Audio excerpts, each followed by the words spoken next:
এই বাংলাদেশে গত 16 বছরের মধ্যে লক্ষ্য করে দেখেন, শহীদ আল্লামা দিলওয়ার হোসেন সাইদির পরে এই বাংলাদেশে যিনি জনপ্রিয়তা অর্জন করেছিল আমাদের প্রিয় ভাই ডক্টর মিজানুর রহমান আল আজহারি।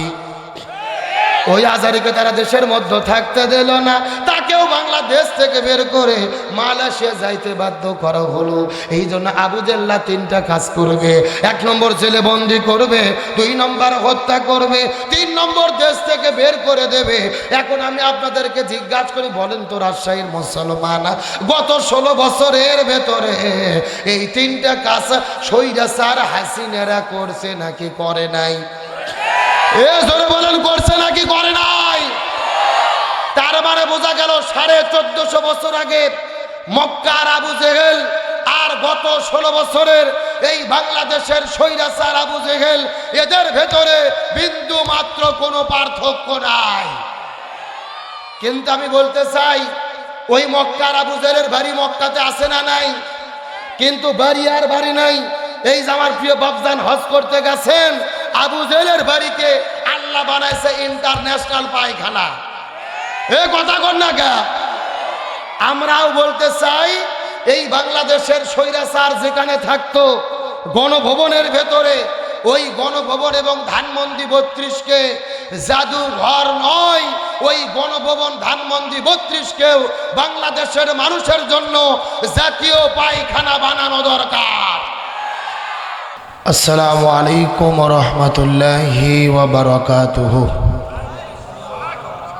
আপনারা সবাই ঘুমন্ত না জাগ্রত? আর একটু জোরে বলেন। সালাম দেওয়া সুন্নাত, সালামের জবাব দেওয়া অজীব। আমি সুন্নাতি তরিকায় সালাম দিচ্ছি, আপনারা জবাব দেওয়ার চেষ্টা করুন। আমি আপনাদেরকে উদাত্ত আহ্বান করছি, যেই কয়জন মানুষ আছেন সবাই একটু আমার কাছে আসেন তো দেখি। পেছনের লোকজন ওঠেন, দাঁড়ান, সবাই সামনে চলে আসেন। ওই যে পিছন দিকে যারা বসে আছেন সবাই সামনে আসেন। পুরো প্যান্ডেল ফাঁকা থাকা আমার কোনো আপত্তি নেই। যেই কয়জন লোক আছেন, এই যে বাম দিকে এই যে যুবক ছেলেপেলে, আসো দেখি, আসেন সবাই একদম আমার কাছে এসে বসবেন। জি, এই যে ডান দিকে যারা আছেন, পেছনে যারা আছেন, সবাই সামনের দিকে চলে আসেন। আমি সুন্নাতি তরিকায় সালাম দিচ্ছি, আপনারা জবাব দেওয়ার চেষ্টা করুন। আসসালামু আলাইকুম ওয়া রাহমাতুল্লাহি ওয়া বারাকাতুহু। আলহামদুলিল্লাহ আলহামদুলিল্লাহি ওয়া কাফা ওয়া সালামুন আলা ইবাদিহিল্লাযীনা ইসতাফা। আম্মা বা'দ। ونعوذ بالله من شرور أنفسنا ومن سيئات أعمالنا. من يهده الله فلا مضل له ومن يضلله فلا هادي له. ونشهد أن لا إله إلا الله وحده لا شريك له. ونشهد أن محمدا عبده ورسوله. فقد قال الله تعالى في كلامه المجيد وفي فرقانه الحميد. জবান করে সকলে পড়ে আউযু বিল্লাহি মিনাশ বিসমিল্লাহির রহমানির রহিম. ইন্নাল্লাহা ওয়া মালাইকাতাহু ইউসাল্লুনা আলান নাবিয়্যি ইয়া আইয়ুহাল্লাযীনা আমানু সাল্লু আলাইহি ওয়া সাল্লিমু তাসলিমা। সবাই দরুদ ইব্রাহিম পড়ি। আল্লাহুম্মা সাল্লি আলা মুহাম্মাদিন ওয়া আলা আলি মুহাম্মাদ কামা সাল্লাইতা আলা ইব্রাহিম ওয়া আলা আলি ইব্রাহিম ইন্নাকা হামিদুম মাজিদ আল্লাহুম্মা বারিক আলা মুহাম্মাদিন ওয়া আলা আলি মুহাম্মাদ কামা বারাকতা আলা ইব্রাহিম ওয়া আলা আলি ইব্রাহিম ইন্নাকা হামিদুম মাজিদ। সকলে পড়ে লা ইলাহা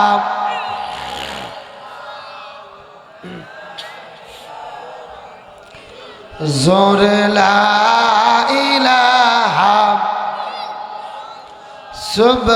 সুবহানাল্লাহ ওয়াল হামদুলিল্লাহ লা ইলাহা লা ইলাহা।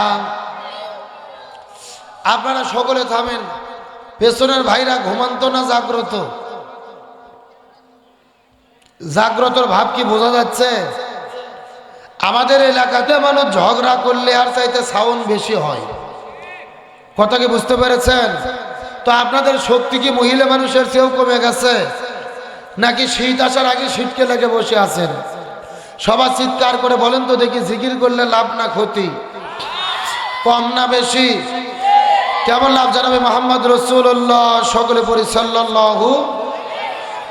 রসুল বলেছেন বুখারী শরীফের হাদিসের ভেতরে, কোনো ব্যক্তি যদি কোরআন শোনার জন্য কোনো মাহফিলে বসে যায় এবং কোরআনের আলোচনা চলতে চলতে সুবহানাল্লাহ, আলহামদুলিল্লাহ, আল্লাহু আকবার এই তাসবিহগুলো পড়তে থাকে, আল্লাহ তাআলা সমস্ত ব্যক্তিদের আমলে নামায় আসমান থেকে জমিন পর্যন্ত যতটুকু ফাঁকা জায়গা আছে পুরো জায়গাকে সওয়াবে ভরপুর করে তাদের আমল নামার ভেতরে লিখে দেয়। আর একটু জোরে বলেন। তাহলে বলেন তো দেখি, সওয়াব কম না বেশি? তাহলে জিকির আস্তে করব না জোরে করব? সুতরাং সবার কণ্ঠকে ছেড়ে দিয়ে আকাশ বাতাস পদধ্বনিত করে একসঙ্গে আল্লাহর জিকির করব ইনশাআল্লাহ। সাউন্ড একটু সেকুন হবে, মোটা হয়েছে, সেকুন করতে হবে সাউন্ড। আর ওই যে মাঝখানে ফাঁকা রেখে যারা বাইরে বসে আছেন, ওই যে পেছনে যুবক ছেলে পেলে বসে আছেন, ওই যে পেছনের ভাই, ভাই ভাবি কি বলে দিয়েছে যে যেখানে বসবা ওখান থেকে উঠবা না? না না, এই যে মাঝখানে যে ফাঁকা জায়গা রাখছে কারণ কি? এর মধ্যে কি করোনা ঢুকছে? এই যুবক ছেলেমেয়েরা দাঁড়াও তো দেখি, সামনে আসো দেখি। এই ফাঁকা জায়গাগুলো মিল করে আমি অনুরোধ করে বলতেছি, এই জায়গাগুলো মিল করে সবার সামনের দিকে চলে আসেন আর একসাথে জিকির করেন লা ইলাহা জোরে লা ইলাহা একসাথে লা ইলাহা। চাঁদ সূরজার গ্রহ তারা আল্লাহ নামের পাগল পারা। চাঁদ সূরজার গ্রহ তারা আল্লাহ নামের পাগল পারা। আমার আল্লাহ নামের এতই দয়া, আল্লাহ নামের এতই মায়া লুকিয়ে রেখেছেন হে আল্লাহ। লা ইলাহা জোরে লা ইলাহা লা ইলাহা ইল্লাল্লাহু মুহাম্মাদুর রাসূলুল্লাহ।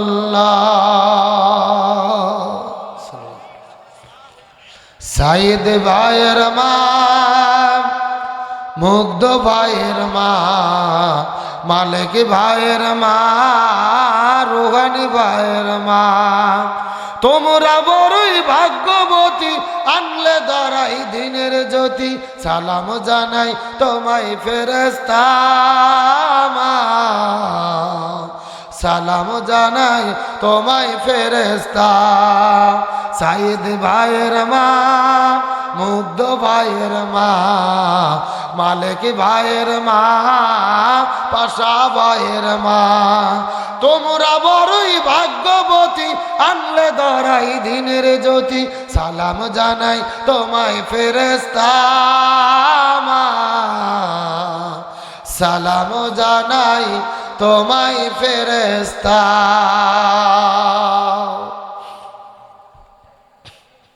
আলহামদুলিল্লাহ, পৃথিবীর মানচিত্রে প্রায় 2 শতাধিক স্বাধীন দেশের মধ্যে মুসলিম সংখ্যা গরিষ্ঠ দ্বিতীয় বৃহত্তম বাংলাদেশের ঐতিহ্যবাহী রাজশাহী জেলার অন্তর্গত পবা কাদিপুর কেন্দ্রীয় গোরস্থান পরিচালনা কমিটি এলাকাবাসীর উদ্যোগে আয়োজিত 2 দিন ব্যাপী ঐতিহাসিক তাফসিরুল কোরআন মাহফিল। 2 দিন ব্যাপী তাফসির মাহফিলের সম্মানিত সুযোগ্য সভাপতি মহান আল্লাহ তাআলা যাকে সম্মানিত সভাপতির আসনে কবুল করেছেন, অত্র গোরস্থান কমিটির সম্মানিত সুযোগ্য সভাপতি, এলাকার সর্বজন শ্রদ্ধাভাজন ব্যক্তিত্ব জনাব আলহাজ মোহাম্মদ ইব্রাহিম খলিল সাহেব। আমরা সম্মানিত সভাপতির জন্য দোয়া করি, আল্লাহ তাআলা তাকে হায়াতি তাইয়্যিবা সিয়াদি কুল্লিয়া দান করুক, সকলে পড়ি আমিন। আজকের মাহফিলের সম্মানিত সুযোগ্য প্রধান অতিথি অধ্যাপক মোহাম্মদ আবুল কালাম আজাদ। আমরা সম্মানিত প্রধান অতিথির জন্য দোয়া করি, আল্লাহ তাআলা তাকে দ্বীনের জন্য, ইসলামের জন্য কবুল করুক, বলেন আমিন।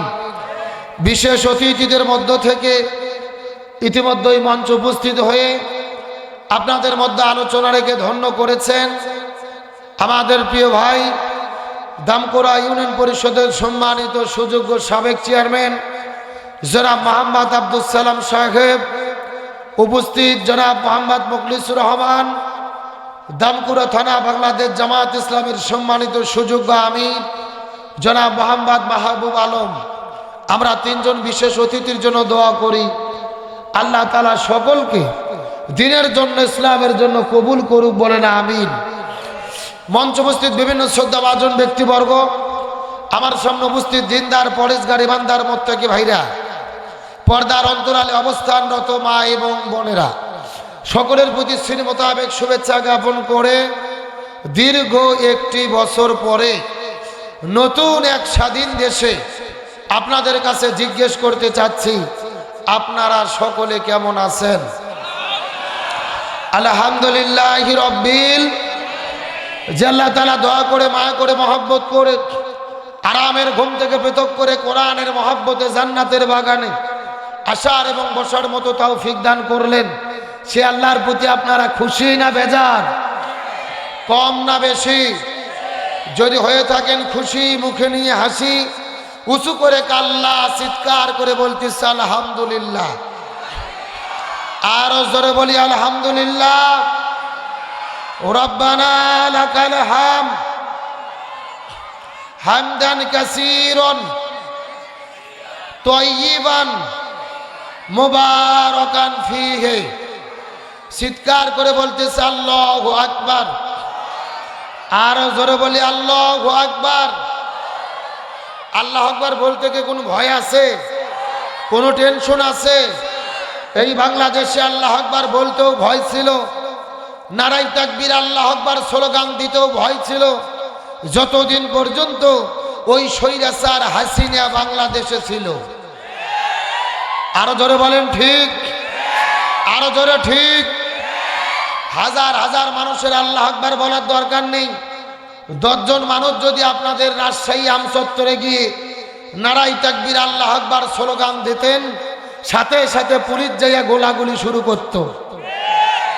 আর এইরকম তাফসির মাহফিলের যদি অনুমতি নিতে যাইতেন, ডিসি অফিস, এসপি অফিস, থানা আর এলাকার ছুটকে ফাটলে তেল তেলা গোয়েন্দার নেতার বাড়ি ঘুরতে ঘুরতে অন্তত 6 জোড়া করে জুতো ক্ষয় হতো। কতক্ষণ ঠিক কিনা? যে আল্লাহ নতুন করে স্বাধীনতা দিলেন, খুশি না বেজার? চিৎকার করে বলতেছে আল্লাহু আকবার। লোকজন তুলনামূলক আজকে কিছুটা কম, এজন্য কি মন খারাপ? দরকার নেই। এত লোক দিয়ে কি করবে? এত মানুষ দিয়ে কি হবে? মানুষের মতো মানুষ হলে, ইমানদারের মতো ইমানদার হলে বদরের প্রান্তরের 313 জন সৈনিক যথেষ্ট। আর একটু জোরে বলেন, বদরের প্রান্তরে মুসলমানদের সৈন্য সংখ্যা কত ছিল? 313। আর কাফিরদের সংখ্যা ছিল 1000। কিন্তু জয়লাভ করেছে কারা? মুসলমানেরা। তার মানে বোঝা গেল যুগে যুগে মুসলমানদের বিজয় কোনো সংখ্যাধিক্যের ফলে হয় না, মুসলমানদের বিজয় হয় ঈমানের শক্তিতে। সেই বদরের প্রান্তরের 313 জন সৈনিকের মতো ঈমানের স্পিড নিয়ে কি আপনারা আলোচনা শুনতে রাজি আছেন? লোক আছেন 1000, কিন্তু সাউন্ড দিতে হবে 10,000 মানুষের। পারবেন তো ইনশাল্লাহ? আমি কি একটু পরীক্ষা করে দেখব? লিল্লাহি তাকবীর।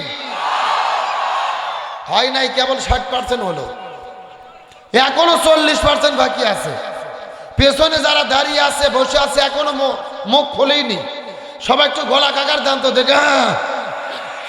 লিল্লাহি তাকবীর, লিল্লাহি তাকবীর।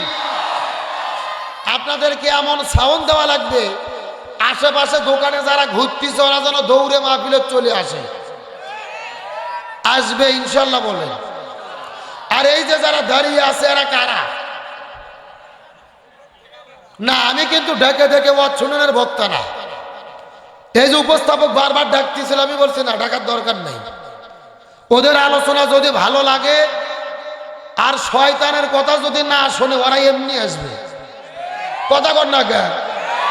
কিন্তু আমি শুধু একটা কথা আপনাদের বলতে চাই, আপনারা কি তরমুজ চেনেন? তরমুজ কথা কয় না, তরমুজ চেনেন? আচ্ছা, আপনারা কি তরমুজের ভেতরে লাল খান না বাইরে সবুজ ঝুল্লি খান? ভেতরে লাল খান। তার কারণ মজা কার ভেতরে? ভেতরে লালের মধ্যে। ওই যে বাইরে বাইরে যারা দাঁড়িয়ে আছে মেলার মধ্যে ঘুরতেছে, এরা হলো তরমুজের ঢুল্লি খাওয়া পাটি। এ কথা কোন ঠিক কিনা? আরে মজা বুঝতে গেলে ভেতরে ঢোকা লাগবে, বাইরে মজা পাওয়ার কোনো সুযোগ। তাহলে চিৎকার করে বলেন, নতুন স্বাধীনতা পেয়ে আপনারা খুশি না বেজার? এই বাংলাদেশে কথা বলা যেত না, কোরআনের মাহফিলগুলোতে বক্তাদের কথা বলতে দিত না, মাইক পর্যন্ত ফেলে দিত, বক্তাদেরকে গ্রেফতার করত, এমনকি মসজিদের মেম্বার থেকেও ইমাম এবং খতিবদেরকে ওই জালেমের বাচ্চারা কোরআনের হক কথা বলতে দিত না। কিন্তু নতুন করে যে স্বাধীনতা পেয়েছি, এই স্বাধীনতা দিয়েছে কে? ছাত্র জনতার মাধ্যমে স্বাধীনতা পেয়েছি, কিন্তু ঈমানটা পরিষ্কার করতে হবে। অনেকেই বলে যে ছাত্র জনতা আমাদেরকে স্বাধীনতা এনে দিয়েছে। খুব ভালো করে বুঝবেন, ছাত্র জনতা স্বাধীনতা এনে দিয়েছে, কিন্তু স্বাধীনতা দেওয়ার তারা কেউ নয়। ছাত্রগুলো হলো ওসিলা, মূলত স্বাধীনতা এবং সাহায্য হলো আমার আল্লাহর। খুব ভালো করে বুঝবেন, আগে ঈমান পরিষ্কার করতে হবে। 16 বছর ধরে বিএনপি চেষ্টা করেছে, স্বৈরাচার হাসিনাকে তাড়াতে পারেনি। লক্ষ লক্ষ লোক নিয়ে ঢাকাতে সমাবেশ করতে গেছে, গুলি আর টিয়ার শেল খাইয়ে বাড়িতে ফিরে আসতে বাধ্য হয়েছে। 16 বছর ধরে জামাত শিবিরের ভাইরা মাঠের মধ্যে নেমেছে, গুলি খেয়েছে, টিয়ার শেল খেয়েছে, জীবন দিয়েছে, শহীদ হয়েছে, বাড়িতে ফিরে এসেছে, স্বাধীনতা আনতে পারেনি। সব দল যখন ভেবেই নিয়েছিল, আমরাও মনে মনে ভেবেছিলাম অন্তত স্বৈরাচার হাসিনা যতদিন বেঁচে আছে এতদিন মনে হয় আর তাকে তাড়ানো যাবে না। এ কথা কর না কে? এটা আমরা মনে মনে ভেবেই নিয়েছিলাম। এই ভাবে সব দলের লোক, আমরা যখন নাকের মধ্যে সর্ষের তেল দিয়ে ঘুম পাড়তেছি, আল্লাহ বলতেছে না, তোমাদের চিন্তা ভাবনা একরকম, আর আমি আল্লাহ আমার পরিকল্পনা আর এক রকম। সুবহানাল্লাহ। এই জমিনের মধ্যে রসুল যেদিন জন্মগ্রহণ করেছেন, রসুলের আগমনের 50 দিন আগে, জোরে বলেন কয় দিন? রসুলের জন্মের 50 দিন আগে বাদশা আবরাহা হাজার হাজার হাতি নিয়ে কাবা ঘরকে হামলা করার জন্য এসেছেন। কাবা ঘরকে ধ্বংস করে দেবেন। মক্কায় আসার পরে তিনি খোঁজ পাইলেন, কাবা ঘর যিনি দেখাশোনা করেন রসুলের চাচা আব্দুল মুত্তালিব, তার হাজার হাজার উট ছিল, দুম্বা ছিল, ভেড়া ছিল। এই বাদশাহরা সেগুলোকে আটক করে ফেললো, তখন আব্দুল মুত্তালিবের কাছে খবর গেল বাদশা আবরাহা হাতি বাহিনী নিয়ে কাবা ঘর ভেঙতে এসেছে। আব্দুল মুত্তালিব কাবা ঘরের চাবি নিয়ে বাদশা আবরাহার কাছে যাওয়ার পরে বলতেছে, ও বাদশা আবরাহা, এই যে কাবা ঘরের চাবি, আমার উদ্যম আমাকে ফেরত দাও। তুমি কাবা ঘর ভাঙবে না ধ্বংস করবে ওটা তোমার ব্যাপার, আমার উদ্যম আমাকে ফেরত দাও, যার কাবা ঘর তাই রক্ষা করবে। আল্লাহ আকবার বলেন। কতটা মারাত্মক কথা চিন্তা করে দেখেছেন? বলতেছে উদ্দুম্ব ভেড়া এগুলো আমার, ওগুলো ফেরত দাও, এই যে কাবা ঘরের চাবি নাও, যাও, যার কাবা ঘর সেই রক্ষা করবে। সুবহানাল্লাহ।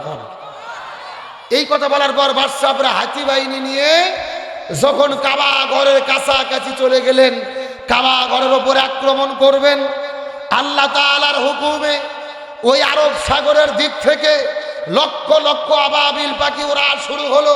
ঝাঁকে ঝাঁকে পাখি আসলেন। আল্লাহর কোরআন বলেছেন, আলাম তারা কাইফা ফাআলা রব্বুকা বিআসহাবিল ফিল। হে রাসূল, আপনি কি দেখেননি আমি হাতিওয়ালা বাহিনীর সঙ্গে কি ব্যবহার করেছি? আলাম ইয়াজআল কাইদাহুম ফি তাদলিল, আমি কি তাদের কায়দা ষড়যন্ত্রকে ধ্বংস করে দেইনি? ও আরসালা আলাইহিম তয়রন আবাবিল, আমি আকাশ থেকে হাজার হাজার আবাবিল প্রেরণ করেছি। তাদের বুকের মধ্যে ছিল পাথর, পায়ের মধ্যে ছিল পাথর, ছোট্ট ছোট্ট কঙ্কর হাতিওয়ালা বাহিনীর উপরে যখন নিক্ষেপ করেছে, সাথে সাথে পুরো হাতিওয়ালা বাহিনী চূর্ণ বিচীর্ণ হয়ে মাটির সঙ্গে মিশে গেছে। আল্লাহু আকবার বলেন। ভূমিকায় কথাটা কেন বললাম? গভীর মনোযোগ। ওই ঘটনার সঙ্গে কোরআনের বক্তব্যের সঙ্গে বাংলাদেশের বক্তব্য মিল করেন। বিএনপি যখন ঘুমায়, জামাত যখন ঘুমায়, চরমোনাই যখন ঘুমায়, রাজপথের মধ্যে দেখা গেল 2 বছরের শিশু, 12 বছরের কিশোর, 24 বছরের যুবক, 80 বছরের বৃদ্ধ, লক্ষ লক্ষ মানুষেরা রাজপথে নেমেছে। স্বৈরাচার পালিয়ে যেতে বাধ্য হয়েছে। আল্লাহ বুঝতে চাচ্ছে এই ছাত্রগুলো হলো ওসিলে, মূলত সাহায্য হলো আমি আল্লাহ। ঈমান পরিষ্কার করেন, আগে ঈমান পরিষ্কার করেন। ছাত্র জনতা ওসিলে, সাহায্য কার? তাহলে নতুন করে স্বাধীনতা কে দিয়েছেন? চিৎকার করে ওই আল্লাহর প্রশংসা আদায় করে বলতেছে আলহামদুলিল্লাহ। আরো জোরে বলি আল্লাহু আকবার। ওই স্বৈরাচার বাংলাদেশ থেকে পালিয়ে গেছেন, ভারতের মধ্যে অবস্থান করতেছেন। আমেরিকা যেতে চেয়েছিল, ভিসা পায় নাই। লন্ডন যেতে চেয়েছিল, ভিসা পায় নাই। কানাডা যেতে চেয়েছিল, ভিসা পায় নাই। কোরআনের পাকে আল্লামা সাঈদী বলেছিল, এই স্বৈরাচারদের এমন একটা সময় আসবে তারা পালানোর জন্য ইঁদুরের গর্ত খুঁজে পাবে না। আল্লামা সাঈদী যেই বক্তব্য দিয়ে বিদায় নিয়ে চলে গেছে, আজকে বর্তমান স্বৈরাচারদের সঙ্গে 100% আল্লামা সাঈদীর বক্তব্য মিলে গেছে। কথা বলেন ঠিক কিনা? কিন্তু আজকের প্রোগ্রাম থেকে আমরা দাবি করতে চাই, ওই ভারত থেকে, ভারতের এজেন্ট হয়ে তারা বাংলাদেশে এসেছিল বাংলাদেশ থেকে ইসলামকে ধ্বংস করে দেওয়ার জন্য। যখন তাদের ক্ষমতার চেয়ে নড়বড়ে হয়ে গেল, তারা চিন্তা করেছিল বাংলাদেশে ইসলামকে যদি শেষ করতে হয়, শক্তিশালী ইসলামী দল বাংলাদেশ জামাত ইসলামীকে নিষিদ্ধ করতে হবে। 1 তারিখে তারা পাগল হয়ে জামাত ইসলামীকে নিষিদ্ধ করলো। আল্লাহর কি খেলা, আল্লাহর কি ফয়সালা। তারা 5 তারিখে সিরা জুতো, সিরা শাড়ি পরে মামুর বাড়ি দিল্লি পালাতে বাধ্য হলো। কার ফয়সালা, কার খেলা? আল্লাহ তাআলা বলতেছে, আমি ধরি না, কিন্তু একবার ধরলে আমি আল্লাহ ছাড় দেই, কিন্তু একেবারে ছেড়ে। যুগে যুগে তারা দ্বীন ইসলামকে জমিন থেকে নিভিয়ে দিতে চায়, কিন্তু আল্লাহ তাআলা বলেন না, তারা যতই ষড়যন্ত্র করুক, এই জমিনের মধ্যে দ্বীন ইসলামকে বিজয় করে রাখবে কে? আর জোরে বলেন আল্লাহ সুবহানাহু ওয়া তাআলা বলেন, ইউরিদুনা লিইউতফিউ নূরাল্লাহি বিআফওয়াহিহিম আল্লাহু মুতিম্মু নূরিহি ওয়ালাউ কারিহাল কাফিরুন।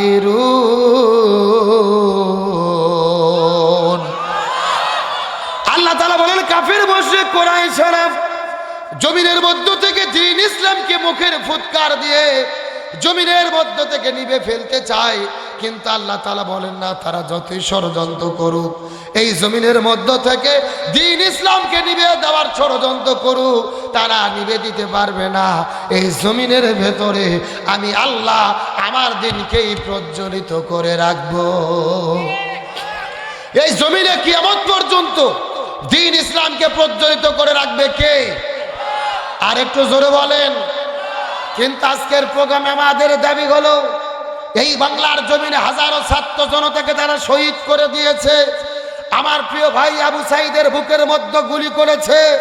আবু সাইদ বুকের বোতাম খুলে বলেছিল, আমার মনে দারুণ ঝড়, বুক পেতেছি, গুলি কর।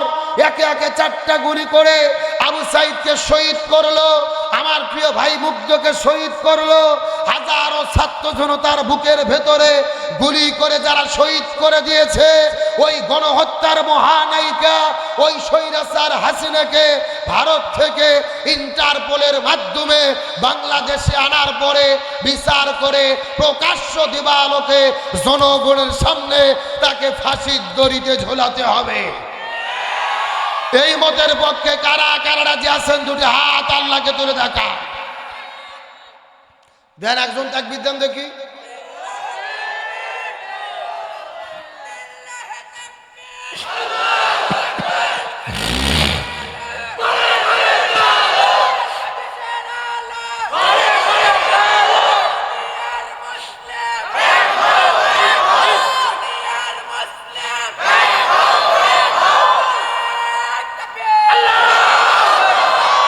এ রাজশাহীর মুসলমান গভীর মনোযোগ।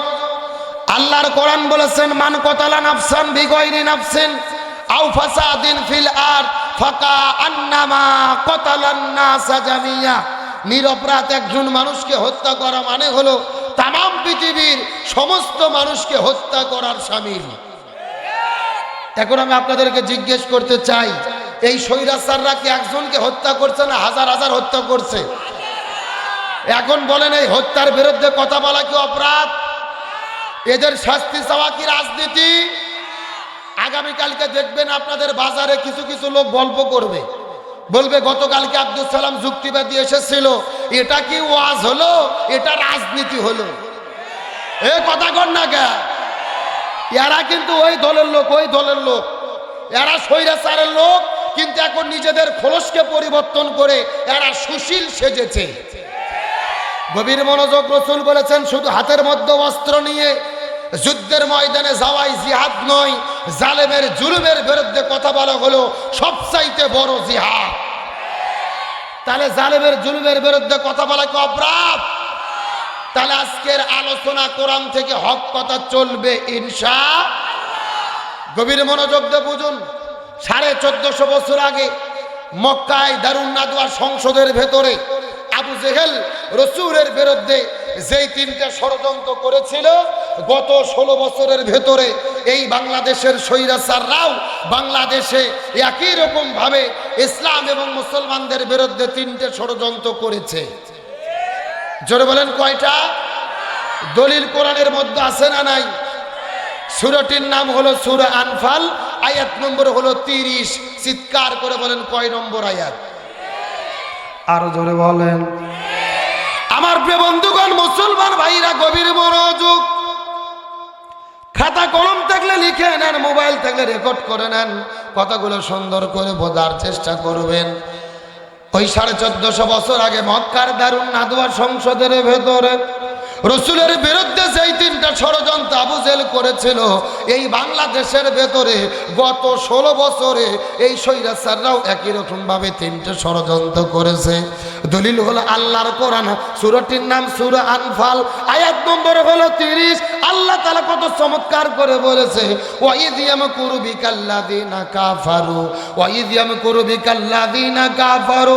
আল্লাহ বলেন, ইয়া রাসূলুল্লাহ, আবু জেহেল আপনার বিরুদ্ধে ষড়যন্ত্র করতেছে, কিয়ামত পর্যন্ত করবে। ইয়ামকুরু শব্দটি মুজারের সিগা, বর্তমান, ভবিষ্যৎ, প্রেজেন্ট, ফিউচার। আল্লাহ বলেন ইয়া রাসূলুল্লাহ, আবু জেহেল আপনার বিরুদ্ধে ষড়যন্ত্র করতেছে, কিয়ামত পর্যন্ত করবে। এখন আমি আপনাদের জিজ্ঞাসা করি, বলেন তো আবু জেহেল কি কিয়ামত পর্যন্ত বেঁচে থাকবে? তাহলে আল্লাহ মনে হয় ভুল করে লিখেছে। এ আল্লাহ কি ভুল করে? আল্লাহ ভুল করে না এমন কথা বললে ইমানও থাকবে না। কিন্তু আল্লাহ তাআলা যদি মাকারা শব্দ দিতে পারতো হয়ে যেত, কিন্তু আল্লাহ তাআলা মাকারা শব্দ না দিয়ে ইয়ামকুর শব্দটি কেন ব্যবহার করলো? এই আয়াতের ব্যাপারে তামাম পৃথিবীর ভেতরে সমস্ত মুফাসসির কিরাম একমত পোষণ করেছেন, কিয়ামত পর্যন্ত আবু জেহেল থাকবে না, কিন্তু আবু জেহেলের নাতি পুতিরা যোগ্য উত্তরসূরিরা কিয়ামত পর্যন্ত দেশে দেশে থাকবে। কার বক্তব্য? আসলে আমি যদি একটা কথা বানাইয়া বলি, কাশিদ আমার জিহ্বা কেটে নেবেন, আমার কোনো আপত্তি নেই। তবে আমি কোরআন থেকে দলিল দিয়ে যদি কথা বলি, আর আপনারা যদি নিজেদেরকে মুসলমান বলে দাবি করেন, তাহলে আপনারা মেনে নিতে বাধ্য। এ রাষ্ট্রের মুসলমান গভীর মনোযোগ। আল্লাহ তাআলা বলেন কিয়ামত পর্যন্ত জমিনের ভেতরে আবু জেহেলের বংশধররা থাকবে। রাসূল ডাকতে বলেন আল্লাহ, আমরা আবু জেহেলদেরকে চিনতে পারবো কেমনে? আল্লাহ বলে ইয়া রাসূলুল্লাহ, কিয়ামত পর্যন্ত আবু জেহেলে যারা হবে তারা সব সময় কাজ করবে তিনটা। জোরে বলেন কয়টা? আবু জেহেল সব সময় তিনটা কাজ করবে। তার মধ্যে প্রথম নম্বর কাজ হলো এই দেশের মধ্যে যারা কোরআনের হক কথা বলবে, কোরআনের সত্য কথা বলবে, এই জমিনের মধ্যে দিন কায়েমের কথা বলবে, ইসলামী আন্দোলনের কথা বলবে, প্রথম নম্বর কাজ হলো এই জমিনের ভেতরে যারা কোরআনের হক কথা বলবে লিইসবিতুকা, তাদেরকে তারা জেলের ভেতরে বন্দী করবে। এখন আমি আপনাদেরকে জিজ্ঞাসা করি, বলেন তো দেখি, গত 16 বছরের ভেতরে এই দেশের মধ্যে আলেমদেরকে বন্দী করা হয়েছে নাকি হয় নাই? আরো জোরে বলেন।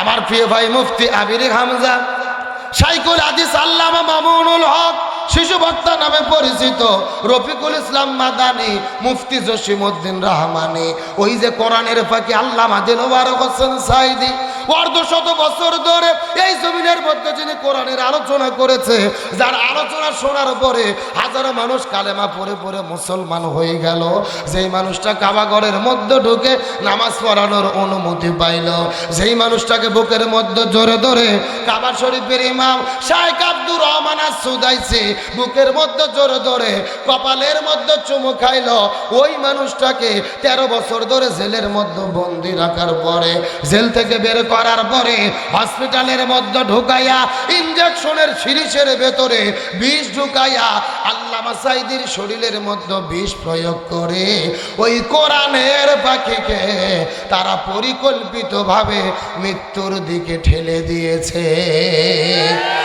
আরো জোরে বলেন। ওই কোরআনের পাখি আল্লামা সাইদিকে 13 বছর ধরে জেলের মধ্যে বন্দি রাখার পরে, জেল থেকে বের করে হসপিটালের মধ্যে নিয়ে যাওয়ার পরে যেই ডাক্তারকে চিকিৎসা করার দায়িত্ব দিয়েছিল তার নাম হলেন ডাক্তার মুস্তফা জামান। এই ডাক্তার কোন ডাক্তার? যেই ডাক্তার 2013 সালে শাহবাগের গণজাগরণ মঞ্চে দাঁড়িয়ে স্লোগান দিয়েছিল, সফে সাইদি তুই রাজাকার, তুই রাজাকার, রাজাকারের ফাঁসি চাই। আল্লামা সাইদিকে যে বলল রাজাকার, তাকে দিল চিকিৎসা করার দায়িত্ব। আমাদের বগুড়ার ভাষায় বলে শিয়ালের কাছে ছাগল বাগি। আরো জোরে বলেন। ওই হসপিটালের 2টা নার্স বলেছে আল্লামা সাইদির শরীরের মধ্যে যখন ইনজেকশন পুশ করেছে তার কিছুক্ষণ পরে আল্লামা সাইদি মৃত্যুর দিকে ঢলে পড়েছে। তার মানে বোঝা গেল আল্লামা সাইদির মৃত্যু কোনো স্বাভাবিক মৃত্যু ছিল না, এটা হলো পরিকল্পিত হত্যাকাণ্ড। সুতরাং আজকের প্রোগ্রাম থেকে বর্তমান সরকারকে বলবো, ওই কোরআনের পাখি আল্লামা সাইদিকে পরিকল্পিতভাবে যারা মৃত্যুর দিকে ঠেলে দিয়েছে এদের প্রত্যেকেই বিচার করে ফাঁসির দড়িতে ঝুলাতে হবে। তাহলে চিৎকার করে বলেন আবু জেহেল কয়টা কাজ করবে? আরো ধরে বলেন। আমার প্রিয় বন্ধুগণ, মুসলমান ভাইরা গভীর কাজ হলো এই জমিনের মধ্যে যারা কোরআনের হক কথা বলবে তাদেরকেই তারা জেলখানার মধ্যে বন্দি করবে। 2 নম্বর কাজ হলো আলেমদেরকে জেলে বন্দি করার পরে তাদেরকে যদি দিনের পথ থেকে ফিরানো না যায়, ইসলামের পথ থেকে ফিরানো না যায়, কোরআনের পথ থেকে ফিরানো না যায়, 2 নম্বর কাজ হলো লিয়াকতুলুকা, প্রয়োজনে তারা তাদেরকে হত্যা করে বিদায় করে দেবে।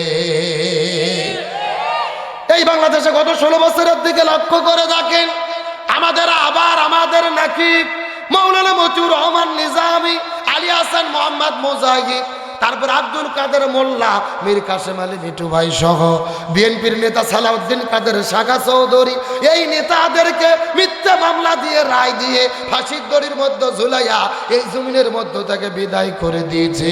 এই মানুষদের কোনো দোষ ছিল না, কোনো অপরাধ ছিল না। এদের অপরাধ হলো একটা, এই জমিনের ভেতরে তারা কোরআনের রাষ্ট্র গঠনের কথা বলেছিল। জোরে বলেন, আর কি কোন অপরাধ আছে? এই জন্য 1 নম্বর তারা বন্দি করবে, 2 নম্বর হত্যা করে জমিন থেকে বিদায় করে দেবে, আর 3 নম্বর কাজ হলো এই জমিনের মধ্যে যেই মানুষদের জনপ্রিয়তা বেড়ে যাবে, যাদের মাহফিলে হাজার হাজার মানুষের উপস্থিতি করবে, যাদের মাহফিলে লক্ষ লক্ষ যুবকেরা দৌড়ে দৌড়ে যাবে, ওই জনপ্রিয় মানুষদেরকে এই দেশের মধ্যে তারা থাকতে দেবে না। লিইখুরিজুকা, তাদেরকে তারা দেশ থেকে বের করে দেবে। এই বাংলাদেশে গত 16 বছরের মধ্যে লক্ষ্য করে দেখেন, শহীদ আল্লামা দিলওয়ার হোসেন সাঈদীর পরে এই বাংলাদেশে যিনি জনপ্রিয়তা অর্জন করেছিল আমাদের প্রিয় ভাই ডক্টর মিজানুর রহমান আল আজহারি। ওই আজহারিকে তারা দেশের মধ্যে থাকতে দিল না, তাকেও বাংলাদেশ থেকে বের করে মালয়েশিয়া যাইতে বাধ্য করা হলো। এই জন্য আবু জেল্লা 3টা কাজ করবে। 1 নম্বর জেলে বন্দি করবে, 2 নম্বর হত্যা করবে, 3 নম্বর দেশ থেকে বের করে দেবে। এখন আমি আপনাদেরকে জিজ্ঞাসা করি, বলেন তো রাজশাহীর মুসলমান গত 16 বছরের ভেতরে এই 3টা কাজ স্বৈরাচার হাসিনারা করছে নাকি করে নাই? জোরে বলেন, করছে নাকি করে নাই? তার মানে বোঝা গেল 1450 বছর আগে মক্কার আবু জেহেল আর গত 16 বছরের এই বাংলাদেশের স্বৈরাচার আবু জেহেল, এদের ভেতরে বিন্দু মাত্র কোনো পার্থক্য নাই। কিন্তু আমি বলতে চাই, ওই মক্কার আবু জেহেলের বাড়ি মক্কাতে আছে না নাই? কিন্তু বাড়ি আর বাড়ি নাই। এই যে আমার প্রিয় বাপজান হজ করতে গেছেন, আবু জেহেলের বাড়িকে আল্লাহ বানাইছে ইন্টারন্যাশনাল পায়খানা। এ কথা কর না কে? আমরাও বলতে চাই, এই বাংলাদেশের স্বৈরাচার যেখানে থাকতো গণভবনের ভেতরে, ওই গণভবন এবং ধানমন্ডি 32কে জাদুঘর নয়, ওই গণভবন ধানমন্ডি 32কেও বাংলাদেশের মানুষের জন্য জাতীয় পায়খানা বানানো দরকার। তাহলে বাংলাদেশ যতদিন থাকবে পুরো দেশের মানুষ ঢাকা যাবে আর ওখানে টয়লেট বাথরুম সারিয়া ওই আবু জেহেলদের প্রতি ঘৃণা পোষণ করবে। আমার কথার সঙ্গে কি একমত? জোরে বলেন একমত। আলোচনা কি চলবে? শেষ পর্যন্ত থাকবেন তো ইনশাআল্লাহ? দেখি থাকবেন না কারা কারা, একটু হাত তোলেন। আলহামদুলিল্লাহ, রাজশাহীর শ্রোতাগুলো খুবই শিয়ানা। এ সত্য সত্য শেষ পর্যন্ত থেকে আখিরে মোনাজাত করে কারা কারা যেতে চান টান টান করে 2টা হাত আল্লাহকে তুলে দেখান। লিল্লাহি তাকবীর। এ সাউন্ড হয়নি, হাত টান টান দুটনতে দেখি। সবাই একটু গলা কাকার দাম থেকে লিল্লাহি তাকবীর। আল কোরআনের আলো, আল হাদিসের আলো, দুনিয়ার মুসলিম ইসলামের শত্রুরা কোরআন আছে যেখানে, হাদিস আছে যেখানে, লিল্লাহি তাকবীর। আলহামদুলিল্লাহ বলেন। আপনারা সবাই কিন্তু হাত তুলে ওয়াদা করলেন শেষ পর্যন্ত থাকবেন। এখন না থাকে যদি উঠে চলে যান, ওটা ভঙ্গ করা কিসের লক্ষণ? আরো জোরে বলেন। আপনারা কি মুনাফিক হতে চান? মুনাফিক হতে চান কি চান না, এটা মুনাজাতের আগে বোঝা যাবে। জোরে বলেন, কিসের আগে? মুনাজাতের আগ পর্যন্ত লক্ষ্য করে দেখেন কারা কারা উঠে উঠে চলে যায়। যারা যারা উঠে যাবে মনে করবেন এরা হলো ওই গ্রুপের লোক। কতক্ষণ ঠিক কি না? এই চাচা, মুরব্বি মুরব্বি, ওরে বাবা, মুরব্বি বলতে বলতে সবাই খুশি। আসলে বাংলাদেশ হলো ভাই ভাইরালের পাগল। গত 1 মাস আগে বাংলাদেশের একটা বক্তা মুস্তাক ফয়েজি কুমিল্লার একটা ওয়াজ করতে যাই, একটা মুরব্বি মাহফিল থেকে উঠে যাচ্ছে। উনি বলছেন, মুরব্বি মুরব্বি। এই মিডিয়ার ছেলেপেলে এত কারবার, ওই 30 সেকেন্ড কাটিয়ে ফেসবুক, ইন্টারনেট, ইউটিউব, টিকটক ছাড়িয়ে পুরো মিডিয়ার ভেতরে শুধু মুরব্বি মুরব্বি জিকির চলতেছে। এ যুবকেরা কথা কও না কা। গত 1 মাস আগে আমাদের প্রোগ্রাম ছিল বাবজান ঢাকাতে, মাজলিসুল মুফাসসিরিনের কেন্দ্রীয় সম্মেলন। ওই মুস্তাক ফয়েজি হুজুর এসেছে, আমরা দুইজন একসাথে বসে আছি। কিছু ছেলে পেলে এসে ডাকতে বলতেছে, ও মুরব্বি হুজুর, আপনার সাথে একটু সেলফি তুলবো। মানে ওনার নামই হয়ে গেছে মুরব্বি হুজুর।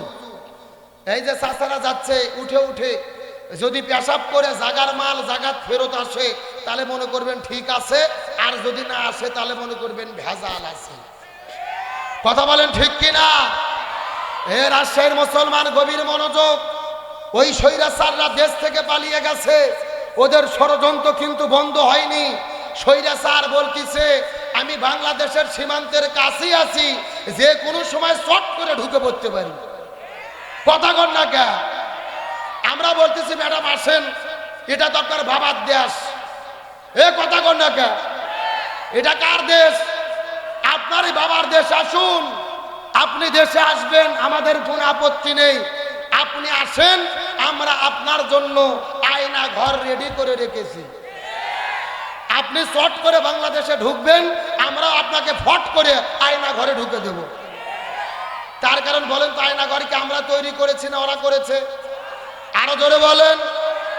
আল্লাহর কোরআন বলেছেন, কুতিবা আলাইকুমুল কিসাস, জীবনের পরিবর্তে জীবন, হাতের পরিবর্তে হাত, পায়ের পরিবর্তে পা, চোখের পরিবর্তে চোখ। এই আয়াতের ডিজিটাল ব্যাখ্যা হলো আয়না ঘরের পরিবর্তে আয়না ঘর।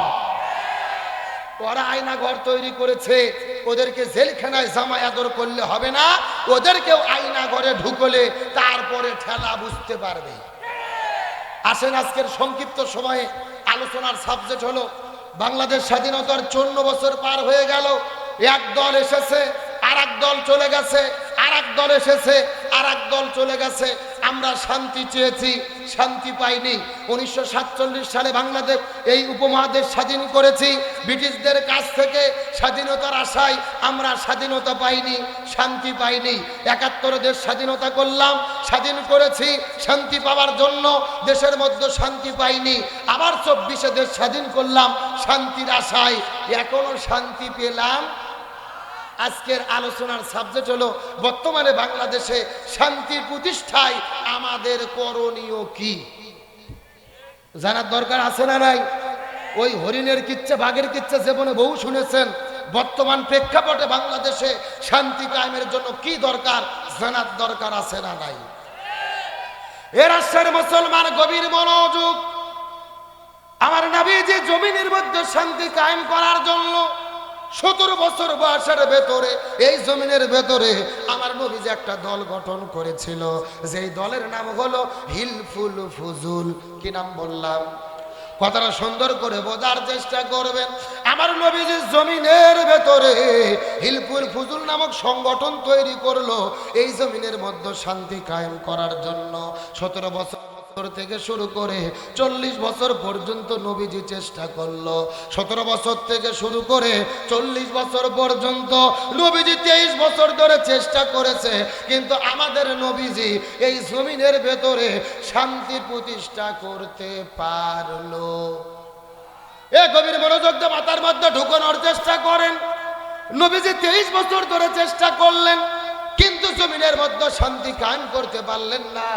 নবীজির বয়স যখন 40 বছর হয়ে গেল, নবীজির উপরে আল্লাহ যখন কোরআন নাজিল করলো, এই কোরআনটা নবী জমিনের মধ্যে কায়েম করলো 40 বছর থেকে শুরু করে 63 বছর বয়স পর্যন্ত নবীজি চেষ্টা করলো এই কোরআনটা কায়েম করার কারণে এই জমিনের মধ্যে শান্তি কায়েম হয়ে গেল। নবীজির জীবনটা দুই ভাগে ভাগ করেন, নবুয়ত পাওয়ার আগের হলো 23 বছর আর পরের হলো 23 বছর। পরের 23 বছরে নবীজি শান্তি কায়েম করতে পেরেছে, কিন্তু আগের 23 বছরে শান্তি কায়েম করতে পারেনি। তার কারণ হলো আগের 23 বছরের ভেতরে নবীজির দল ছিল, কিন্তু দলের সংবিধান আল্লাহর কোরআন ছিল না। এর রাষ্ট্রের মুসলমান, আমার কথা কি বোঝা যায়? গভীর মনোযোগ দিয়ে ভালো করে বুঝবেন। আপনার মতো আমার মতো 2 টাকার হুজুর নয়, এলাকার ছুটকে ফাটকে তেল তেলা গোয়েন্দার নেতা নয়। স্বয়ং নবী 23 বছর ধরে চেষ্টা করেছে এই জমিনে শান্তি কায়েমের জন্য। নবীজির দল শান্তি কায়েম করতে পারেনি। 40 বছর থেকে 63 নবী শান্তি কায়েম করতে পেরেছে। এর কারণ হলো নবুয়ত পাওয়ার আগে 23 বছরে নবীজির দল ছিল, কিন্তু দলের সংবিধান আল্লাহর কোরআন ছিল।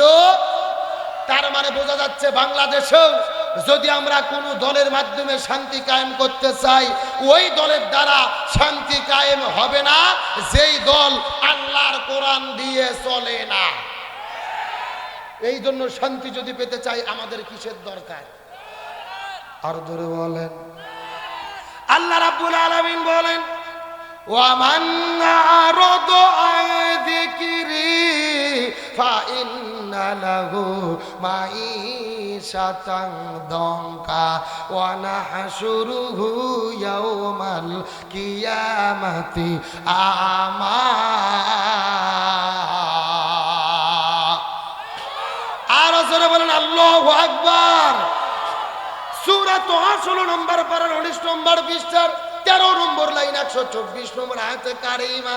তাফসীর ইবনে কাসির থেকে বলতেছি, আল্লাহর কোরআন বর্ণনা করে বলেন, এ পৃথিবীর মানুষেরা তোমরা যদি শান্তি পেতে চাও, ব্যক্তি, পরিবার, সমাজ, রাষ্ট্র, রান্নাঘর থেকে শুরু করে সংসদ পর্যন্ত এই কোরআনকে বাদ দিয়ে মানব রচিত তন্ত্র মন্ত্র মেনে যদি জীবন চালাও, তোমরা শান্তি পাবা না, বরং তোমাদের জীবনটাকে আমি আল্লাহ অশান্তিতে ভরে দেব। আর হাসরের ময়দানে যারা কোরআন মানবে না, আমি আল্লাহ তাদেরকে বন্ধ করে হাসরের ময়দানে উঠাবো। যারা কোরআন মেনে জীবন চালাবে না, এদের জীবনে অশান্তি দেবে কে? আর হাসরে এদেরকে বন্ধ করে উঠাবে কে? বরং যদি আমরা শান্তি পেতে চাই কি করতে হবে? আল্লাহর কোরআন বলেছেন, ফামান তাবিয়া হুদায়া ফালা খাউফুন আলাইহিম ওয়ালা হুম ইয়াহজানুন। আল্লাহ তাআলা ডাকতে বলেন, হে পৃথিবীর মুসলমানেরা গভীর মনোযোগ। ব্যক্তি, পরিবার, সমাজ, রাষ্ট্র, রান্নাঘর থেকে শুরু করে সংসদ ভবন পর্যন্ত যদি তোমরা শান্তি পেতে যাও, এই কোরআন যদি মেনে চলতে পারো, আমি আল্লাহ তোমার জীবনে, তোমাদের জীবনে শান্তিতে ভরপুর করে দেব। তাহলে চিৎকার করে বলেন, শান্তি পেতে চাইলে কি লাগবে? সাফার মুসলমান গভীর মনোযোগ। যেহেতু লিখে দিয়েছেন আব্দুল সালাম যুক্তিবাদী, যুক্তি দিয়ে আমি আপনাদের কিছু কথা বুঝাই। মনে করেন বাংলাদেশে ঢাকা শহরে বিশাল বড় একটা পানির ট্যাঙ্কি আছে। যেরকম কিসের ট্যাঙ্কি? ওই পানির ট্যাঙ্কির মধ্যে থেকে পাইপ দিয়ে দিয়ে বাংলাদেশের 64টা জেলায় পানি সাপ্লাই দেওয়া হয়। এখন ঢাকাতে যে পানির ট্যাঙ্কি আছে, ওই ট্যাঙ্কির ভেতরে একটা মরা বিড়াল মরিয়ে পচে গন্ধ উঠে আছে। একটা পাইপ আস্তে আস্তে আস্তে আপনাদের এই রাজশাহীতে আমসত্রও এসেছে। এখন বলেন তো, পাইপ দিয়ে যে পানি বের হচ্ছে, ভালো না গন্ধ? আরো জোরে বলেন। ওই গন্ধওয়ালা পানি যখন আপনাদের আমসত্তরে বের হয়েছে, রাজশাহী জেলার যত হুজুর আছে, মুফতি, মুহাদ্দিস, ফকি, ইমাম, মুয়াজ্জিন, সবাইকে ডাকতে বলা হয়েছে, এই হুজুরের গোষ্ঠীরা এই যে পানিওয়ালা বের হচ্ছে গন্ধওয়ালা পানি, তোমরা ফু দিয়ে দিয়ে পরিষ্কার করো। কি মনে হয় হবে? জোরেকন হবে? রাজশাহী জেলার হুজুর তো দূরের কথা, কাবা শরীফের ইমামও যদি আসে ফু দেয়, পানি পরিষ্কার হবে? আচ্ছা বলেন তো, পানি পরিষ্কার করতে গেলে কি পরিষ্কার করা লাগবে? ওই ট্যাঙ্কি পরিষ্কার করা লাগবে, এটা কি বুঝতে পেরেছেন? এইবার আসল কথা শোনেন, এই রাজশাহীর মুসলমান, এই বাংলাদেশেও শান্তি প্রতিষ্ঠার একটা ট্যাঙ্কি আছে যার নাম হলো সংসদ ভবন।